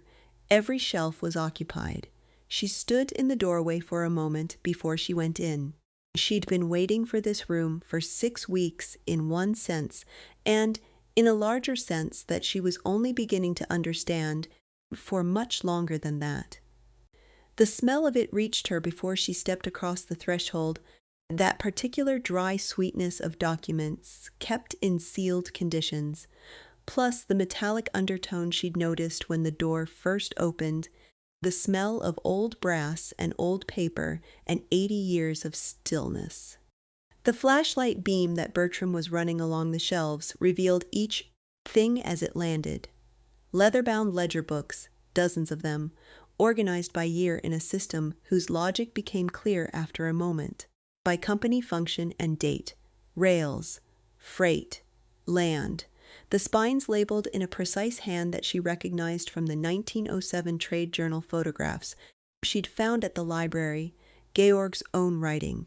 Small and exact, the handwriting of a man who took care with everything he set down. Metal deed boxes, stacked on the lower shelves, each one sealed with a latch and labeled with a county name in a different hand. Later, less meticulous but still careful, Fremont, Allegheny, Westmoreland, Armstrong, Butler, Indiana. A flat wooden case, 3 feet long, and sealed with brass clasps, sitting on the highest shelf of the central unit, like something that had been placed where it could be found. And on the shelf nearest the door, an envelope, unsealed, sitting alone as though left there deliberately for the first person through the door. The handwriting on the front was not Georg's. It was a different hand, later, less precise, the visible effort of someone whose steadiness had left them, but whose intention remained clear. The envelope was addressed, in German and in English below it, to whoever finds this. She stood looking at it for a moment. The room was large enough for everyone who'd entered to move without crowding, and they were doing that, Carol and the records officers moving along the shelves, Hanson standing near the door, Garrett and Marsh positioned where they could see everything. Nobody spoke. Nara picked up the envelope. She opened it at the room's small writing table, a surface she hadn't noticed immediately. Narrow shelf desk set into the wall beneath the only fixture, a bracket that had once held an oil lamp. She spread the pages flat on the desk surface. 2 pages, the same unsteady script as the address, the ink brown and clear, a letter that had been kept in dry, sealed conditions for 80 years and had lost nothing but its freshness. Dated October 1943, written by Albert Voss, which she understood before she'd read 3 lines, the voice of an old man explaining himself to people he would never meet, the way that people sometimes write at the end of their lives when they've finally decided that honesty costs less than it once did. He wrote that the ledgers documented the full operational history of the Voss Railroad and Freight Company, including transactions that had not been presented to the bankruptcy court in 1942. He wrote that his grandfather Georg had made a practice of separating his business operations from his personal land acquisitions, and that the deed boxes contained titles to parcels of land that had been acquired privately and had never been formally associated with the railroad company and therefore had never been subject to the bankruptcy proceedings. He wrote that the 1885 bond series, unlike the 1898 series, had been issued with a succession clause that he and his lawyers had confirmed remained legally active despite the company's dissolution, the obligation having never been formally retired. He wrote that he did not know how to resolve these questions at this stage of his life and with the resources available to him. He wrote that he had sealed what he could seal and preserved what he could preserve, and that the rest was for whoever came after him with more time and better circumstances. He wrote this without self-pity, in the flat tone of a man making a factual accounting, which was the tone of the whole letter, and which somehow made it harder to read than if he'd been mournful about it. He did not write about regret. He wrote only about what was and what might still be and what he was leaving behind. The flat wooden case on the high shelf, he wrote, contained the 1885 bond certificates. 48 of them issued at a face value of $500 each. With the succession clause intact, question of their current value was a legal matter he had not been able to resolve in his lifetime. He hoped someone else would resolve it in theirs. Then he wrote something that made Nara's hands go very still. He wrote that the deed boxes did not contain only historical records.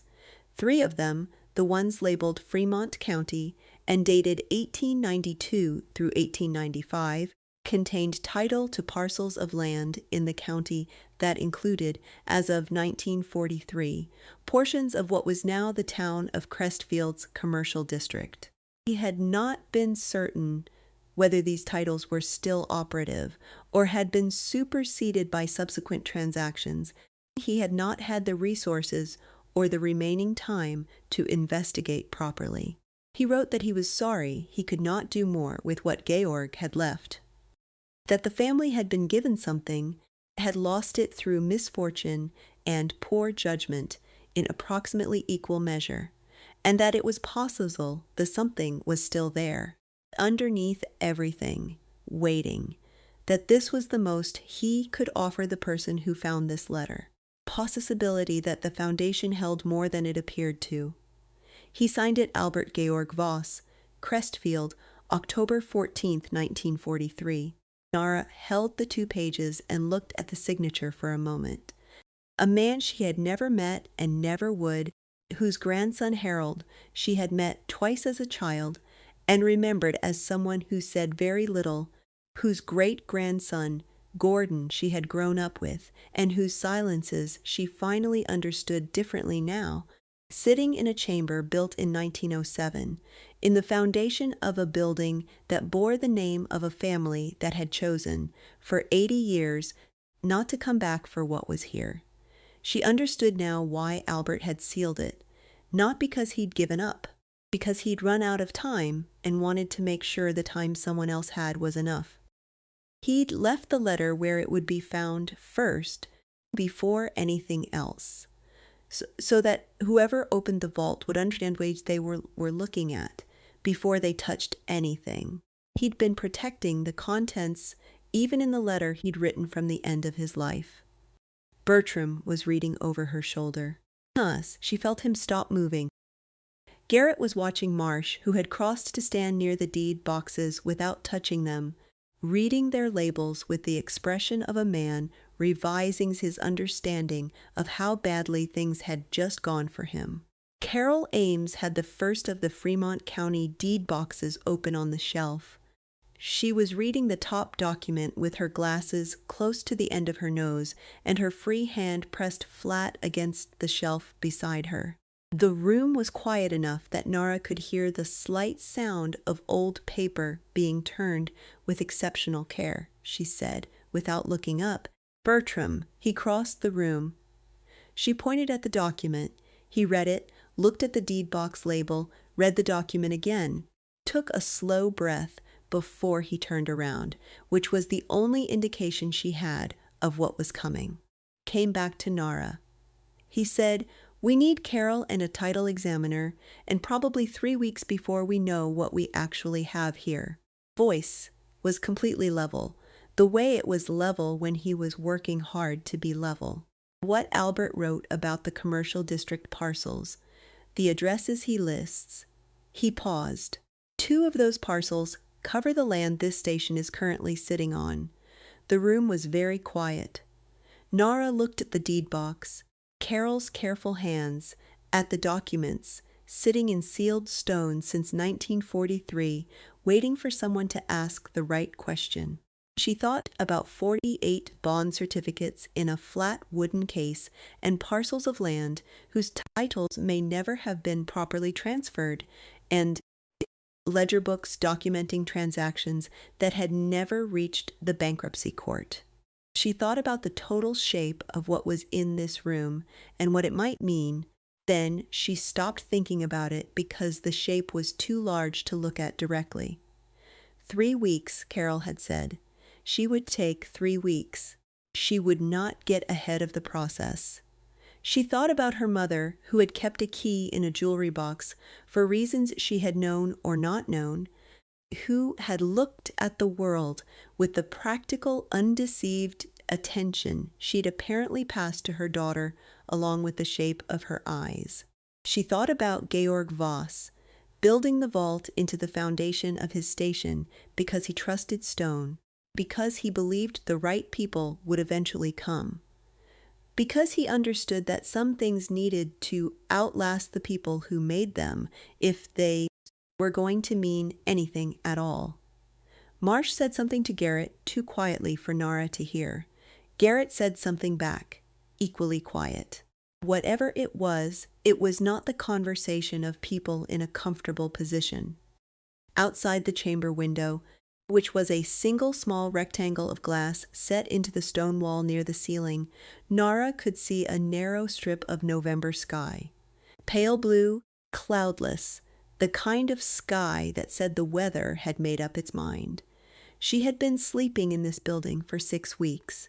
She had pressed through a broken fence in the dark and carried her mother's bag up a crumbling platform ramp and learned which boards to avoid, and corner held heat. She had read her family's history in a library archive and felt something she hadn't known how to name and had followed it. Anyway, she hadn't known what she was following. She'd only known she was supposed to. "Okay," she said to Bertram. 3 weeks, whatever it takes. Carol had moved to the flat wooden case on the high shelf, and one of the records officers had brought over the step stool they'd thought to carry. And she lifted the case down with the careful attention it deserved and set it on the records cart. The brass clasps opened. Inside, 48 bond certificates, arranged in order, their edges intact despite the years.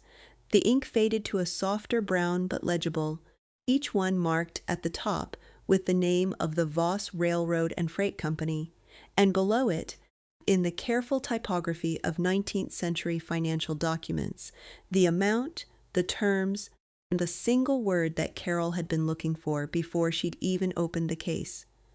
Heritable. The obligation was heritable. Not company to company, not asset to asset, but family to family, the way Georg Voss had apparently insisted when he negotiated the bond terms in 1805, a stonemason's instinct translated into financial language. What he'd built to last. What he'd promised to whoever came after. The records officer taking photographs was the only sound in the room for a moment, quiet mechanical click of documentation. Then Marsh said, in a voice stripped of its professional smoothness, "Those are disputed." Bertram said, "Everything in this room is disputed, Mr. Marsh. That's why we're all here." He said it without heat, just plainly, the way he said everything. Process determines the outcome. That's what courts are for. Marsh looked at Nara for the first time since the courtroom. Expression was composed, but there was something underneath it that she'd seen before, in Patricia's kitchen, in her father's face in the hallway. The look of a person who has organized their understanding of the world around a particular outcome and has just seen the outcome become uncertain. She held his gaze and said nothing. He looked away first. He turned to Garrett and said something that Nara couldn't hear, low and controlled. Garrett answered in the same register. Whatever adjustments they were making them quickly. Marsh was not a person who lingered in a position that wasn't working. She understood this about him now, watching him switch tracks in real time. He would file something. He would argue something. The 3 weeks Carol had described were not going to be quiet. Bertram appeared at her shoulder. He'll file a counterclaim on the bond succession clause before the week is out. Probably argue that the succession obligation, if it exists, transferred to the city with the property. It's the strongest argument he has left. Is it a good argument? It's an argument that will require documentation to rebut. Bertram looked at the ledger shelves, which is sitting right here. He paused. We should let Carol do her work. Outside the station, through the stone and the sealed air, she could hear wind moving across the platform, the November sound of a town in the middle of its own season. The building shifted very slightly, the way old stone buildings shift in temperature changes, a barely perceptible settling that she'd heard every night for 6 weeks, alone in the waiting room. She'd come to understand it as the building's version of breathing, the adjustment of something very old to the conditions around it. She had been sleeping in this building for 6 weeks. She had pressed through a broken fence in the dark and carried her mother's bag up a crumbling platform ramp and learned which boards to avoid and which corner held heat and where the starlings nested in the rafters, and when the water came through the broken skylight and when it didn't. She had read her family's history in a library archive and felt something she hadn't known how to name and had followed it anyway, without knowing where it would lead, only that it pointed somewhere she needed to go.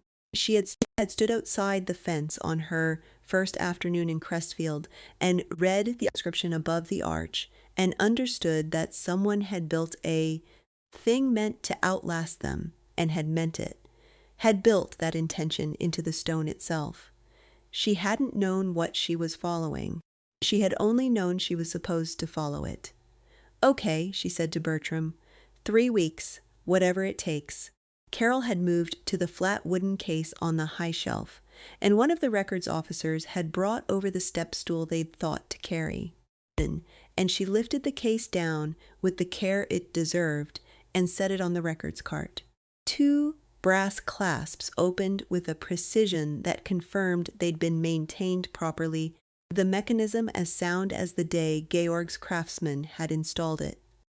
Inside, 48 bond certificates, arranged in sequence, their edges intact despite the years, the ink faded to a softer brown but fully legible, each one marked at the top with the name of the Voss Railroad and Freight Company, and below it, the careful typography of 19th century financial documents.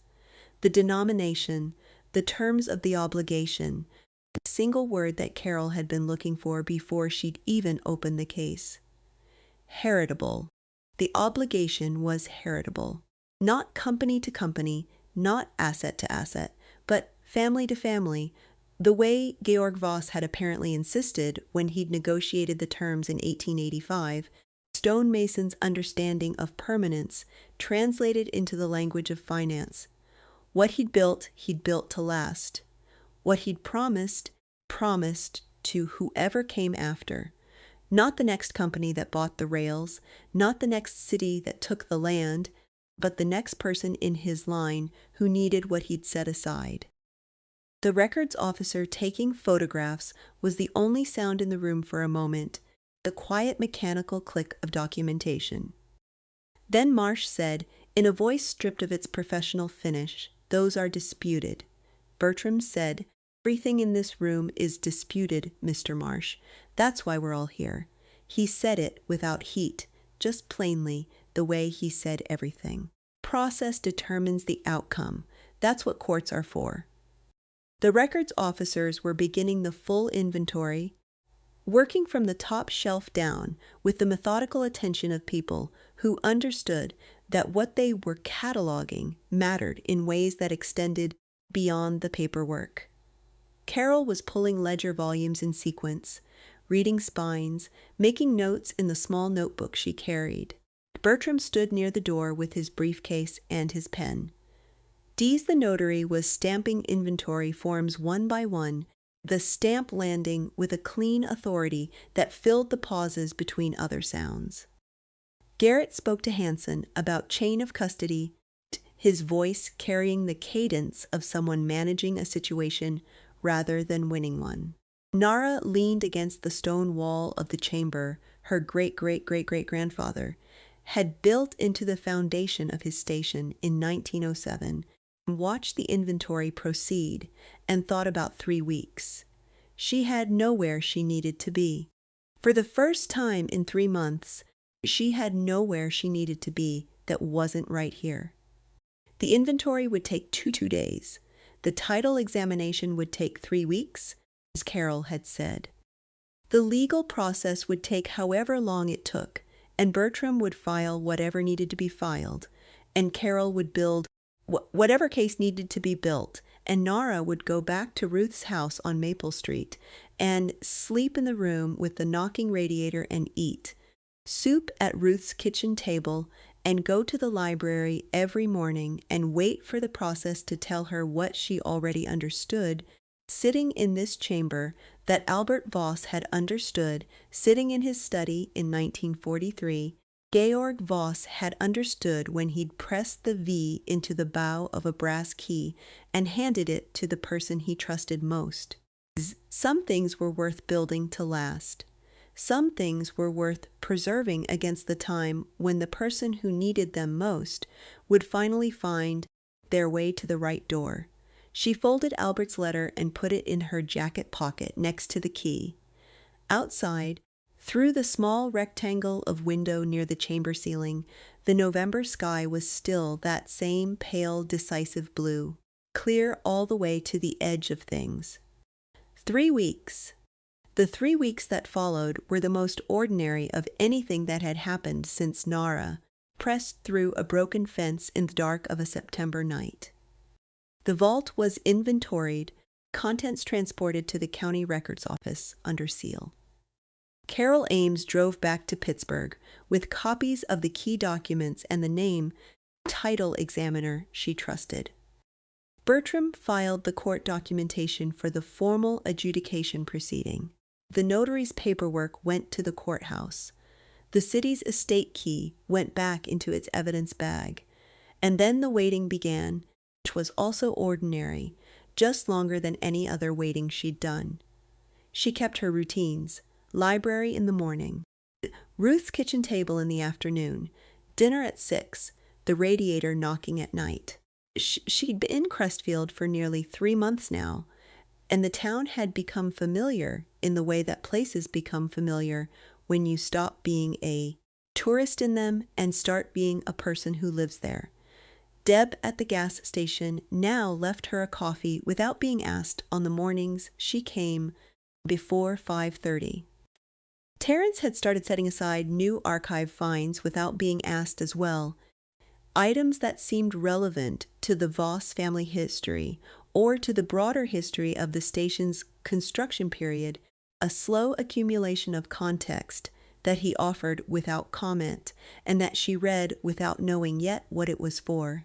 Bill Kavanagh stopped her outside the hardware store on the 8th day after the vault opening and said he'd heard from the city inspector that the structural assessment of the station's foundation was better than anyone had expected, that the eastern wing where the vault was located was in particularly sound condition. He said this with the directness of someone who decided to deliver useful information and was leaving the interpretation to her. She thanked him. He nodded once and went back inside, and she stood on the sidewalk for a moment, thinking about what it meant that a man who'd told her the building was coming down was now telling her the foundation was solid. Marsh filed the counterclaim on the 9th day. Bertram called her at Ruth's house in the early evening to tell her, his voice carrying the particular flatness of someone who'd been expecting something and wasn't surprised to find it had arrived on schedule.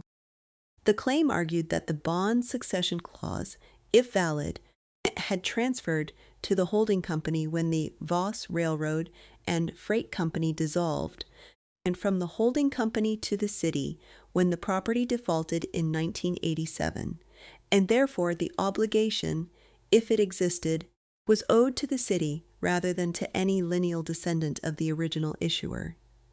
The deeds in the vault, Marsh's filing argued, were historical records whose legal force had been superseded by subsequent transactions, not active titles to be adjudicated 60 years after the fact. Bertram said, "It's well argued." Nara said, "But it relies on the assumption that the land described in the deeds was ever formally part of the railroad company's asset pool, which the ledgers will show it wasn't." Georg kept his personal land acquisitions separate from the company's holdings. They weren't listed in the company's books. They didn't appear in the bankruptcy inventory. The holding company never acquired title to them because the title never belonged to the company in the first place. He paused. Carol's title examination is the key. If she can establish a clean chain from Georg's original acquisition to the present day, without any formal transfer to the company, Marsh's entire argument falls. Nara said, "How confident is Carol?" A longer pause. "She says the documentation is unusually complete. Georg kept records. He kept very good records, and they're sitting in that vault." She said good night and went back to the kitchen table and looked at the folders she'd been adding to since September. Archive printouts and the photocopy of Marta's letter and Albert's letter, and the newspaper article from 1943, and Georg's letter to his son, William, and the 1911 insurance rider, and the probate inventory. The whole accumulated story of a family that had built something significant and lost and sealed what they could and hoped someone would find it. Someone had. Carol called on the 19th day. She had been working with a title examiner named Halvorsen, who specialized in industrial-era Pennsylvania land records, narrow field that apparently supported a small but stable number of practitioners. She said she was ready to give Bertram a preliminary report, but wanted Nara to hear it as well. which was how Nara found herself on the phone in Ruth's kitchen on a Thursday afternoon in December, listening to a Pittsburgh attorney describe what 80 years of sealed stone had been protecting. The Fremont County parcels were as Georg's records described, personal acquisitions purchased between 1892 and 1895 from individual sellers, paid for with personal funds, titled in Georg's name, never entered into the company's books, and never listed in the bankruptcy inventory of 1942. Halverson had found the original purchase records in the county deed archive and had matched them precisely to the documents in the vault. Chain of title was clear from 1892 forward, meaning no subsequent transfer or sale of these parcels had ever been formally recorded. They remained on paper, exactly where Georg had put them. 2 of the 5 parcels, the ones Albert had specifically noted, covered an area of Crestfield's commercial center that included the station's site itself and an adjacent block to the north. City of Crestfield's 1987 tax default acquisition had been based on the railroad company's later lease arrangements, which had never included formal title to the underlying land because the land had never been the company's to convey. The city had been operating under an assumption that had not been tested because no one had ever produced the original deeds to challenge it. Carol paused here, which was unusual for Carol, who moved through information without pausing. Then she said, Halverson found something additional in the 3 remaining parcels. 2 of them cover land in the eastern part of the county that was agricultural at the time of acquisition and is now industrial. One has a gas pipeline easement on it that has been generating revenue for whoever nominally holds the lease. That lease has been with a holding company for 20 years, and the royalty payments have been accumulating in a dormant account. Norris said, "Whose account? That's what Halverson is still working out." But the short version is that the parcel the pipeline crosses appears to have been Georg's personal land, and the lease may not have had proper authority behind it. Another pause. This is a longer process than the station parcels, but it's not nothing. Nara sat down at the kitchen table. Carol said, "What this means in practical terms is that March's counterclaim about the succession clause transferring to the city rests on the premise that the city held proper title to the land. If the city never held proper title because the land was never legitimately transferred out of the Voss family in the first place, then his entire argument is built on a foundation that doesn't exist." The word foundation landed with a weight Carol probably hadn't intended, and Nara didn't mention it. She asked about the bonds. Carol said she'd sent the certificates to a specialist in 19th century financial instruments at the University of Pittsburgh. His name was Dr. Marcus Webb. His assessment was expected in approximately 4 days. Dr. Webb called 7 days later, which was 1 day after the 3 weeks Carol had estimated were needed, which Nara understood was how these things worked, and which she had decided, somewhere in the 2nd week of waiting, was a pace she could live with. His voice was precise and careful, the voice of someone who'd spent a career handling documents that other people misunderstood, and had developed a habit of not allowing that to happen on his watch.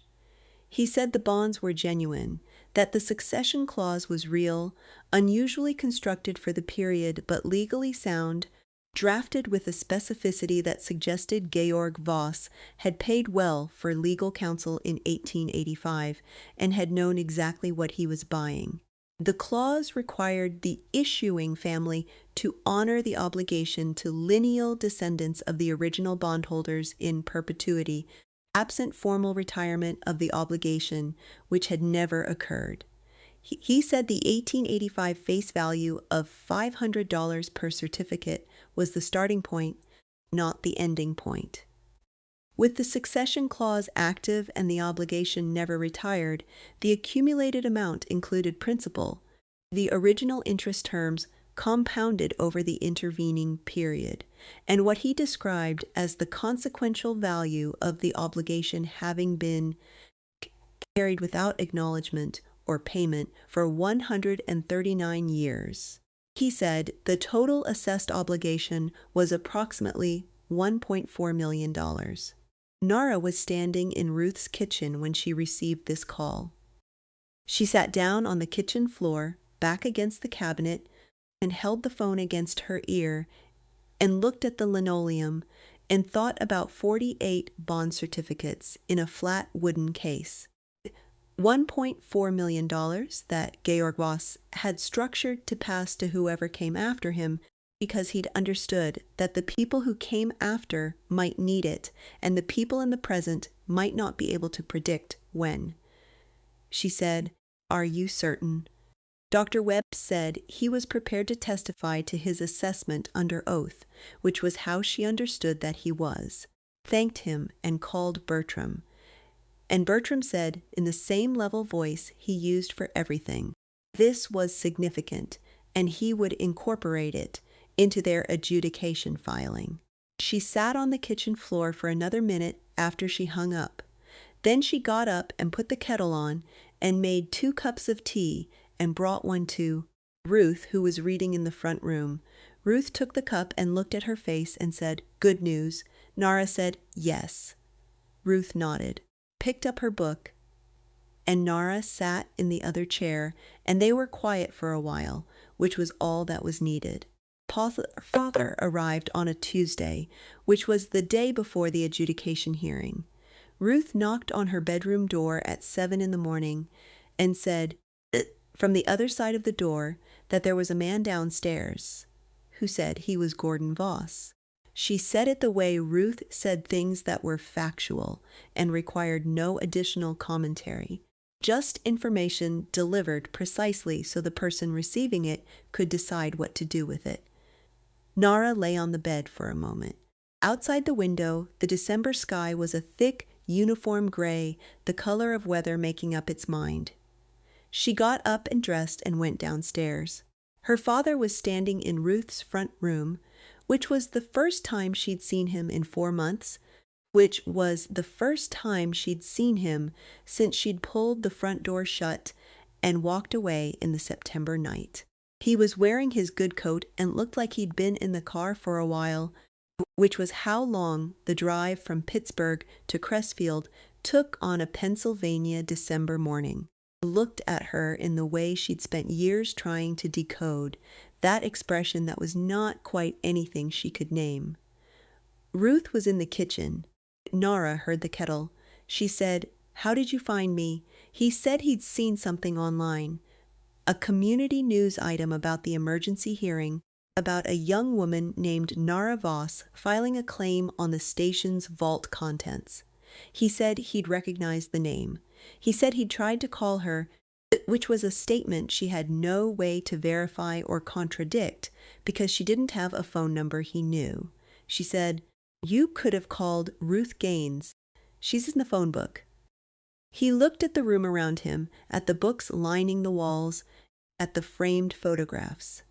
He said, "I didn't know who Ruth Gaines was until I got here." She let this sit for a moment. Then she said, "What do you want, Dad?" He said he'd heard about the vault.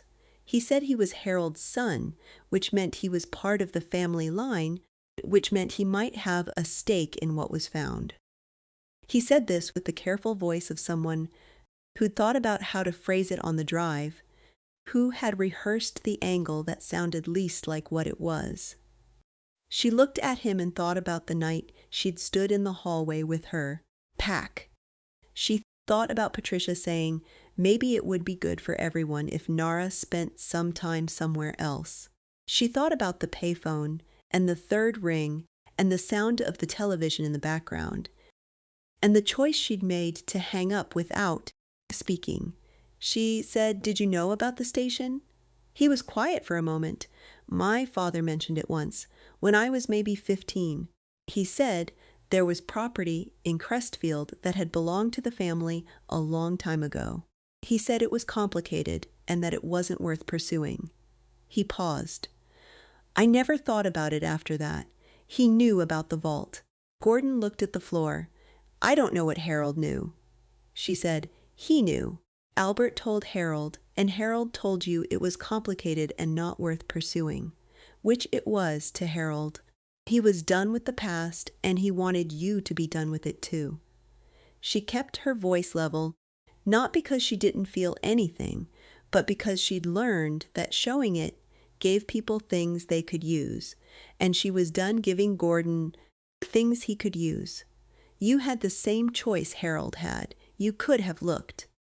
You knew the family name was Voss, and you knew there was railroad history, and you knew a station in Crestfield had been built by someone with that name. You could have looked any time in the last 30 years, and you didn't.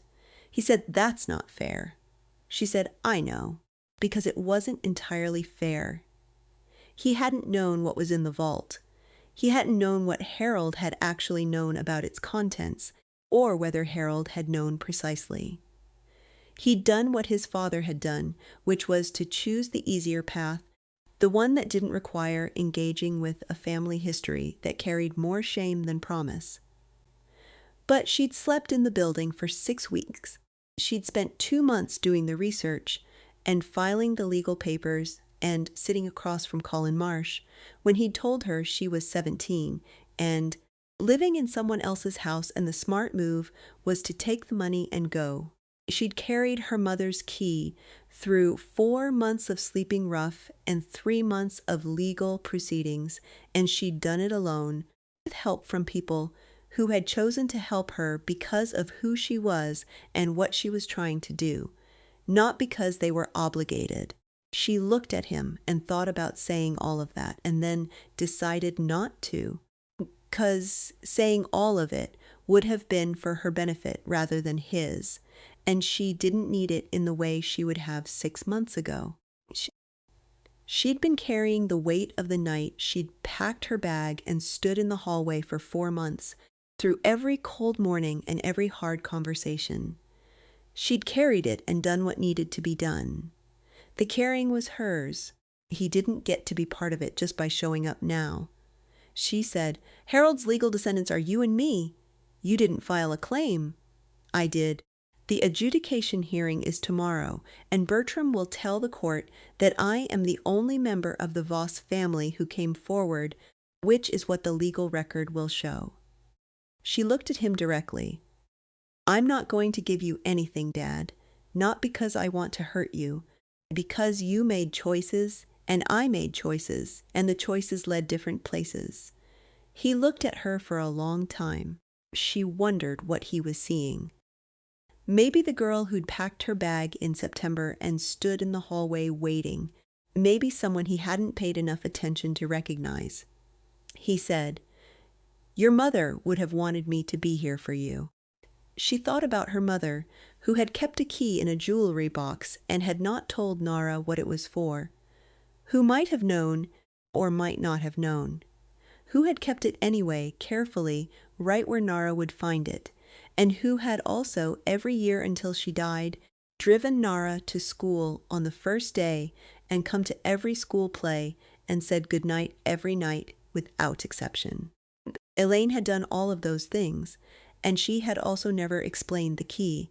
She had made her choices too, some of them harder to understand than others. The key had been one of them. She said, My mother left me a key. She kept it where I'd find it. That was what she left me, and it was enough. She paused. She also left me $9,000 that you put in trust and that I can't touch until I'm 21. When I'm 21, I'll take it. I don't need anything else from you. Ruth appeared in the doorway with 2 cups of tea and the expression of someone who had heard more than she'd appeared to hear and had no intention of addressing any of it. She set 1 cup on the side table near Nara and carried the other back to the kitchen. Gordon looked at the cup. Then he looked at Nara. He said, I'm sorry. She believed him.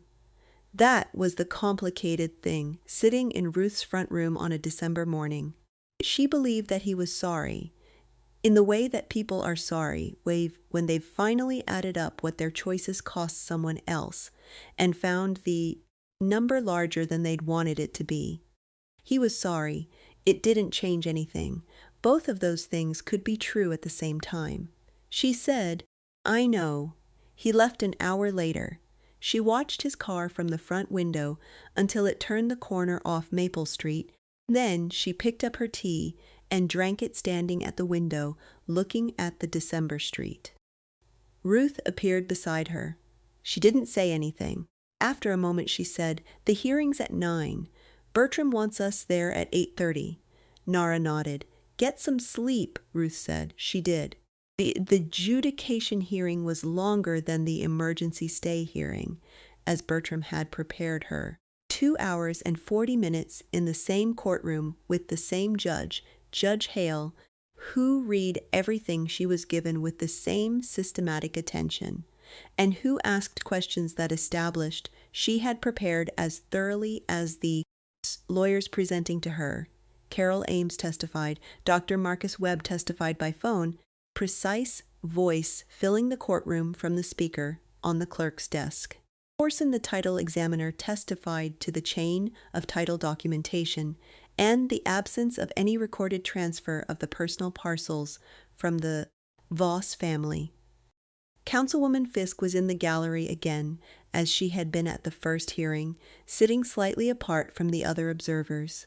At the start of the hearing, she'd nodded at Nara across the courtroom with the particular gravity of someone who understood that what was about to be decided would matter for the town as well as for the individual at the plaintiff's table. The city's lawyer, Davis, presented the city's position as measured and not hostile, which Nara had come to understand as the city's genuine posture. The city had not acted in bad faith in 1987. It had acquired property through a routine tax default under the assumption that its title was sound. It had maintained the property, however inadequately, for 36 years. Davis argued that the city's interests were legitimate, and that any resolution should account for the good faith of its position, which Bertram had already told her was a reasonable ask, and one he'd incorporated into the negotiation framework. Marsh's lawyer Garrett presented the counterclaim with skill and emphasis. But the argument was doing what Bertram had said it would do, which was rest on a premise that the evidence had removed. He argued transfer. He argued supersession. He argued that 139 years of passage was sufficient to establish new legal realities, regardless of what documents had been sealed in a vault. He was good, and the argument was coherent, and it lost. When Bertram made the closing presentation, he was brief. He said the legal questions were answered by the evidence, that the evidence had been assembled by his client working alone in a library at 17 years old without resources or legal training, and that the court was therefore not being asked to credit speculation, but to credit documentation that had been sealed in stone by the person who created it, and produced by the person to whom it was legally due. He said this without theater, just as a statement of the facts in their most accurate form. Judge Hale asked no questions after the closing presentations. She looked at her notes for a moment, then said she would have her ruling within the week. Nara was at the library when Bertram called her, and she walked outside to take the call, standing on the library's front steps in the December air. Title to the Fremont County parcels was confirmed as belonging to the Voss family estate, represented by Nara Elaine Voss as the only living lineal descendant to establish a legal claim. The city of Crestfield's nominal possession of the station property was found to have been based on an incomplete title transfer that had never encompassed the underlying land rights, which remained with the Voss family. The city's position was clarified as leaseholder rather than owner pending negotiation of a formal arrangement with the estate's representative. The bond succession clause was upheld as valid and enforceable. Obligation at the assessed value of Dr. Webb's evaluation was owed to the lineal descendants of the original bondholder, represented by Nara Elaine Voss. The parties responsible for satisfying the obligation were the successors in interest to the original bond issuance, which a supplemental legal process would determine.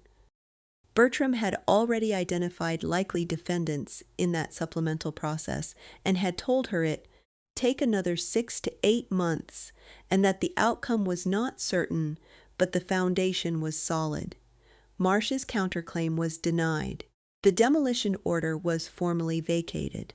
Bertram said, over the phone, "This is a complete result."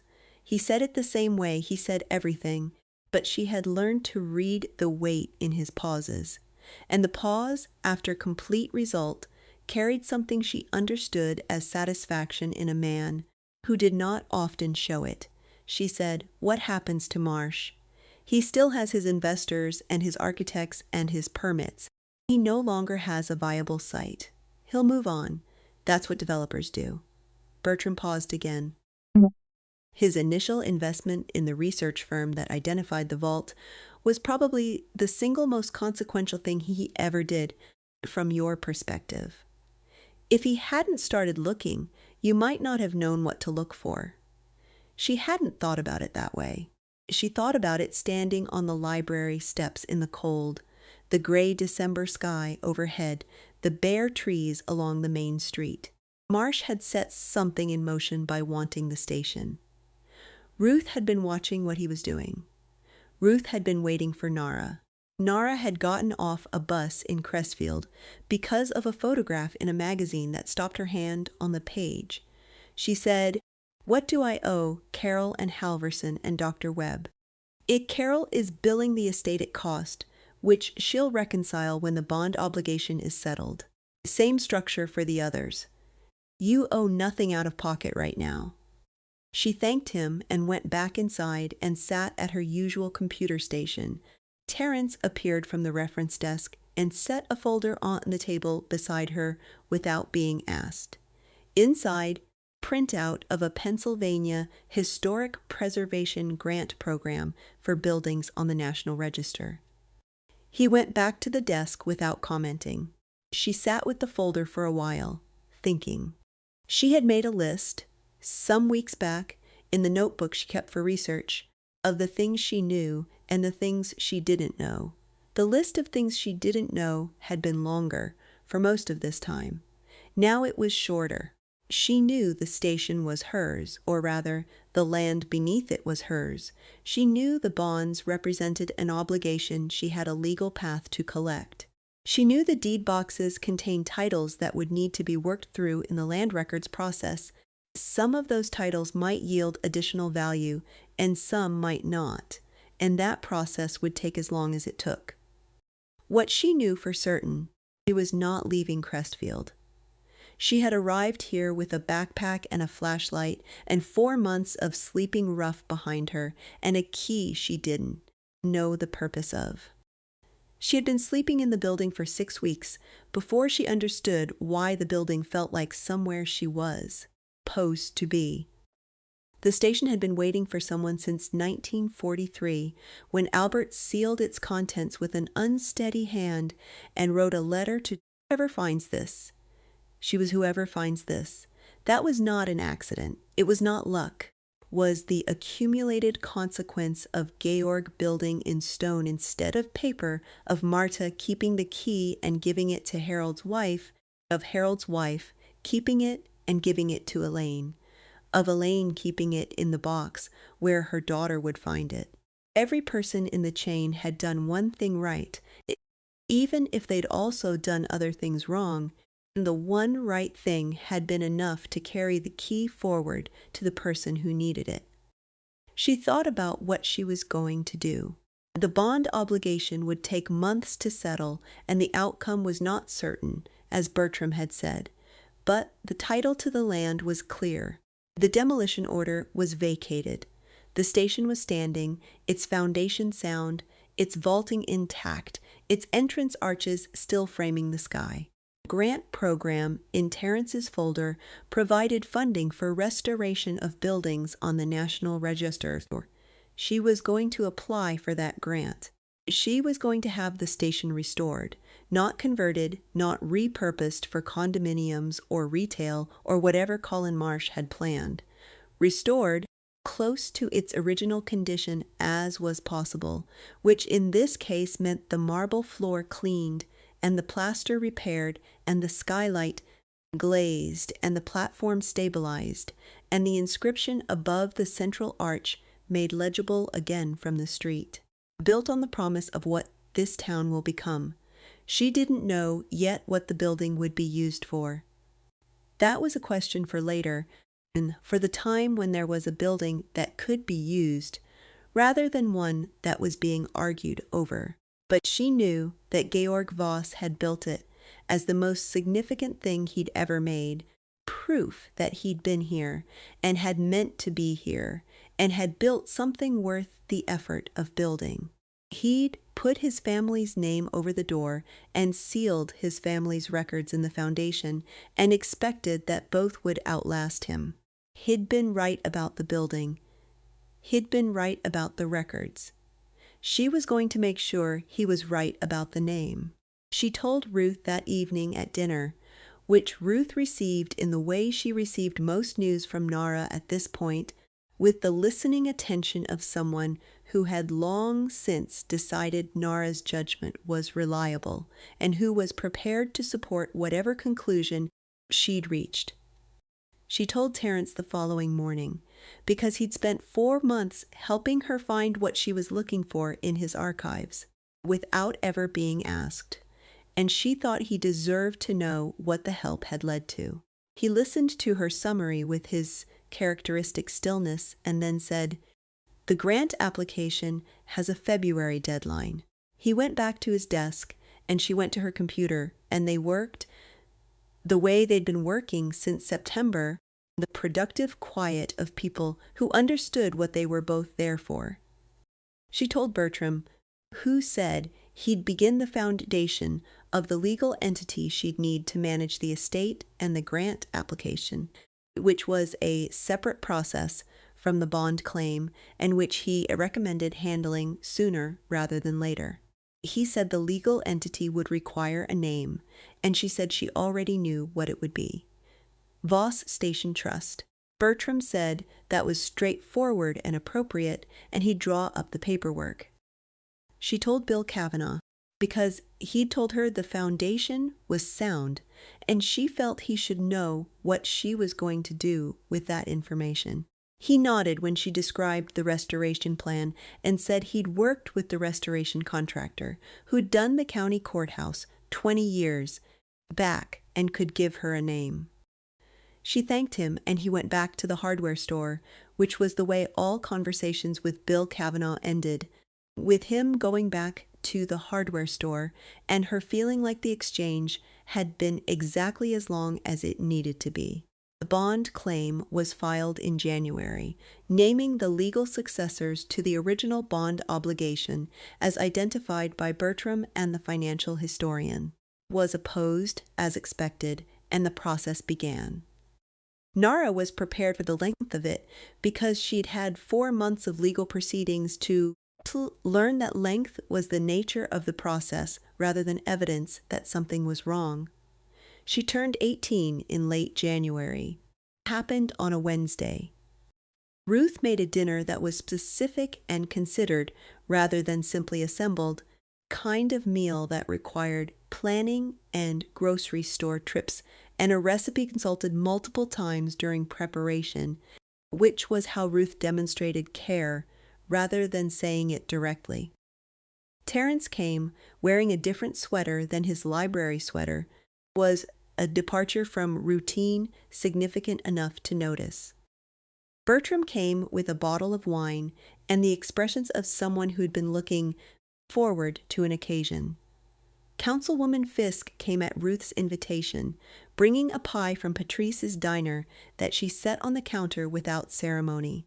Bill Cavanaugh came in the coat he wore for occasions that weren't ordinary, heavy wool one he kept on a separate hook from the canvas work jacket. They ate at Ruth's table, which required the leaf being put in for the first time since Narga had been there, 8 people filling a room that had been comfortable for 2.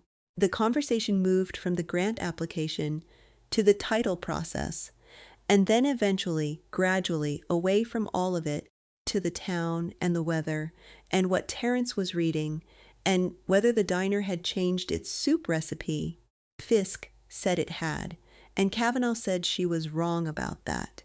And Ruth arbitrated by saying she'd never paid enough attention to the soup to have a reliable opinion.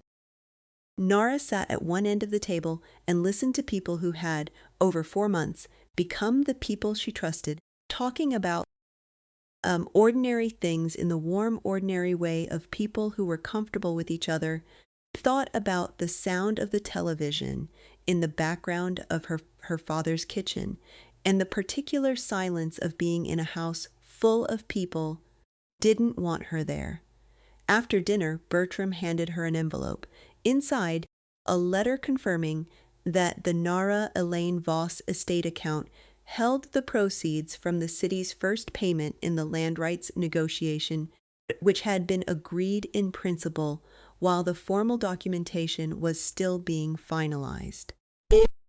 The amount was enough to cover her immediate living costs for a year, and the grant application fees, and the first phase of architectural assessment for the restoration. She sat with the envelope for a moment at the cleared table while the conversation continued around her. Bertram caught her eye from across the room and gave the nod that meant things were proceeding correctly. Ruth, from the kitchen doorway, looked at her with the specific expression Nara had learned to read as satisfaction. Not the performed satisfaction of someone wanting credit, but the quiet kind that came from having been right about something that mattered. She had arrived in Crestfield with a backpack and a flashlight and $3, $89 worth of batteries and her mother's key, and 4 months of sleeping rough, nowhere she was supposed to go. She was sitting at a table with people who had chosen to be useful to her, in a town that had decided, gradually and without fanfare, that she was one of its own. The months between January and April had a different quality from the months before. The legal process continued as it would continue for some time, but its character had changed from emergency to sustained, from fighting for the right to stand in the room to the slower work of figuring out what to do once you were standing in it. She enrolled in online coursework through the community college, general education requirements that she'd need eventually, and that gave structure to days between the legal calls and the grant application revisions and the meetings with Sadie Cho. She learned things she'd missed in the years of disrupted schooling, not in the remedial sense, but in the filling in gaps sense, picking up threads that should have connected and hadn't, because she'd been in a different school every year, and the threads never overlapped properly. She also read. She read every book about historic preservation she could find through Terence, who acquired an interlibrary loan account specifically to support this project, and who had, at some point between September and April, taken a quiet personal investment in what happened to the station that he expressed by consistently having what she needed, before she knew she needed.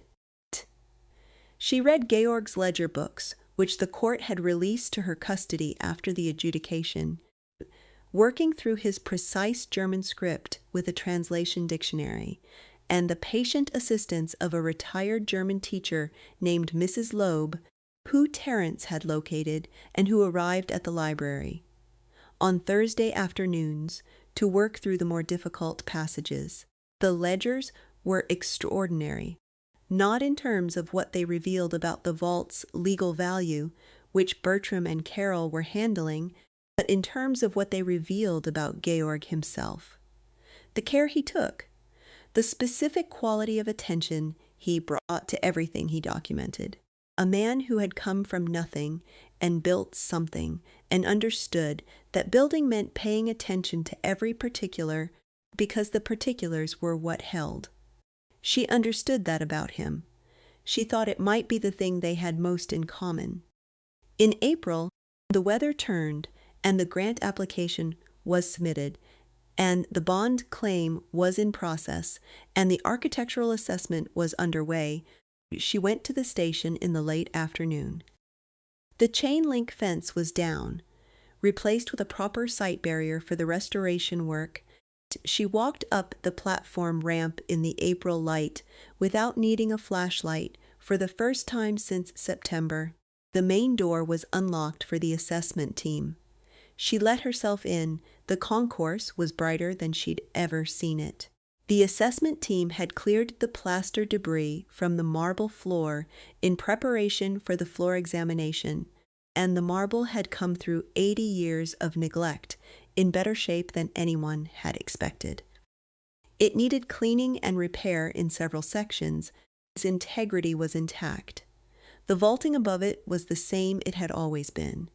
The ribbed stone, the darker stone of the ribs against the pale field, 40 feet up, unchanged since Georg Voss had set the last stone in 1891 and watched his wife bring out the champagne. She stood in the middle of the floor and looked up, the way she'd looked up on her first night here by flashlight, and on the morning the vault was opened, and on every occasion in between when she'd had reason to stop and pay attention.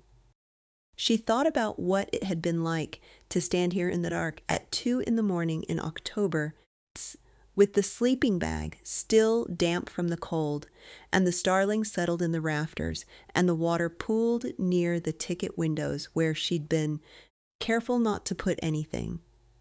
She had stood here then without knowing what the building was, and had felt, without being able to say why, that she was somewhere she was supposed to be.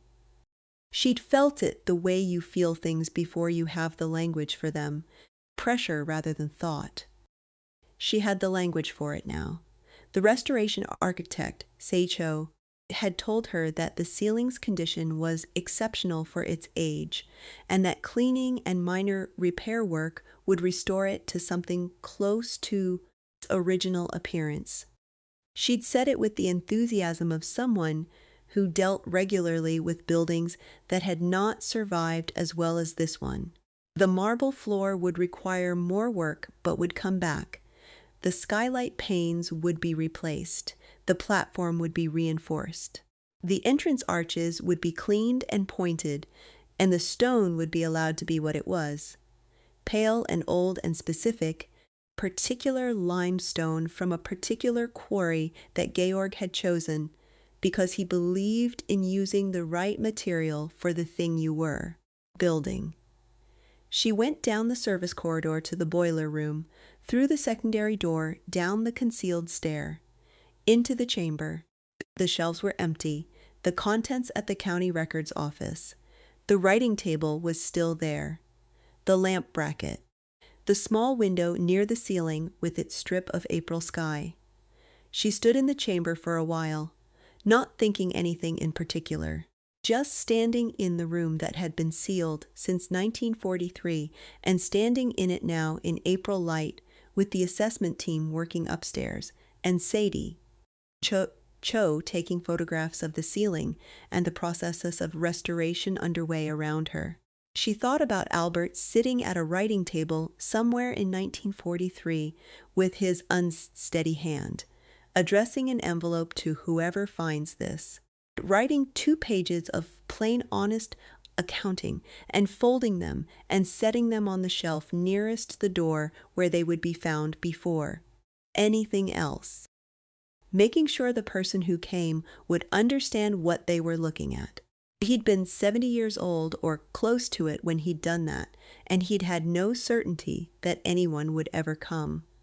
He'd done it anyway.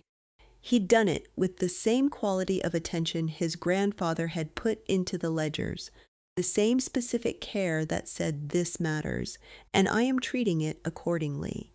She had come to understand that quality of attention as the Voss inheritance that had nothing to do with money or land. It was the way Georg had built, the way Albert had written, the way her mother had kept a key in the right place. The willingness to do a thing properly when no one was watching and the outcome was uncertain.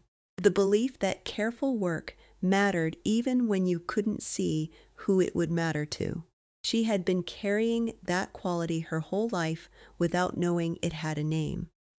She'd carried it through 7 years of disrupted schooling and 4 months of sleeping rough and 6 weeks in a stone room with a flashlight, doing the work that needed doing, paying attention to the thing in front of her, believing it would lead somewhere worth arriving. She had her mother's key, which she'd put back in the jewelry box the day after the vault was opened, back where Elaine had kept it. She'd thought about whether to keep carrying it. But the key had been a key to something specific, and that something had been opened, its work was done. What it had been and what it had led to was not in the brass. It was in every choice the women in her family had made to preserve something they didn't fully understand, to trust that the person who came after would need it. Her mother had done that. Her grandfather's wife had done it before that. The chain had gone back to Georg's trust in whoever he handed that key to in 1907. She thought about what it meant to be the end of that chain. Not the last link, but the one where the accumulated weight of all the ones before finally became something usable. The one who'd finally opened the door. She went back up the stairs and through the boiler room and into the concourse and out through the main door onto the platform where the April afternoon was warm enough to feel like a decision the weather had finally made. Budding trees along the rail line were the same pale green they'd been every April since before the railroad came, and she stood on the platform that Georg's masons had poured in 1891 and looked out at the track. The rails were still there, rusted past the point of function, weeds grown up between the ties in the spring way. She'd looked at these rails from the platform bench. In November dark, the night Ruth had found her, when the track had looked like something that went nowhere. In April light, it looked different, not functional, but present, still marking the direction something had once moved. She thought about her father, driving back to Pittsburgh on a December morning. She had not heard from him since. The sorry he'd said had been real, she believed that. She also understood, standing in the April afternoon, that she was not going to spend the rest of her life waiting for him to become different from what he was. That was a weight she'd been carrying longer than any of the others, and it was the one she was going to set down here on the platform Georg had built, in the town that was hers now by every measure that mattered. She was going to make the station worth arriving at again. She had no clear plan yet for what the restored building would become. That was for later, for the time when the restoration was further along and she had a clearer view of what she had to work with. But she knew the shape of it already in the broad sense, the way you know the shape of something before you have all the pieces. The station had been built for people to pass through on their way somewhere.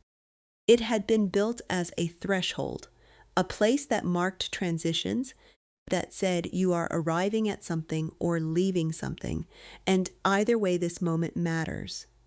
That was what she wanted to preserve.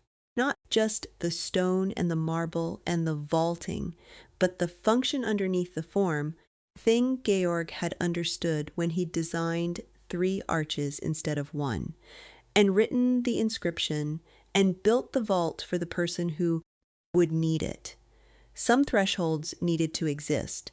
Some places needed to be where people could mark the fact that they were moving from one thing to another, that the change was real and significant and deserved a proper frame.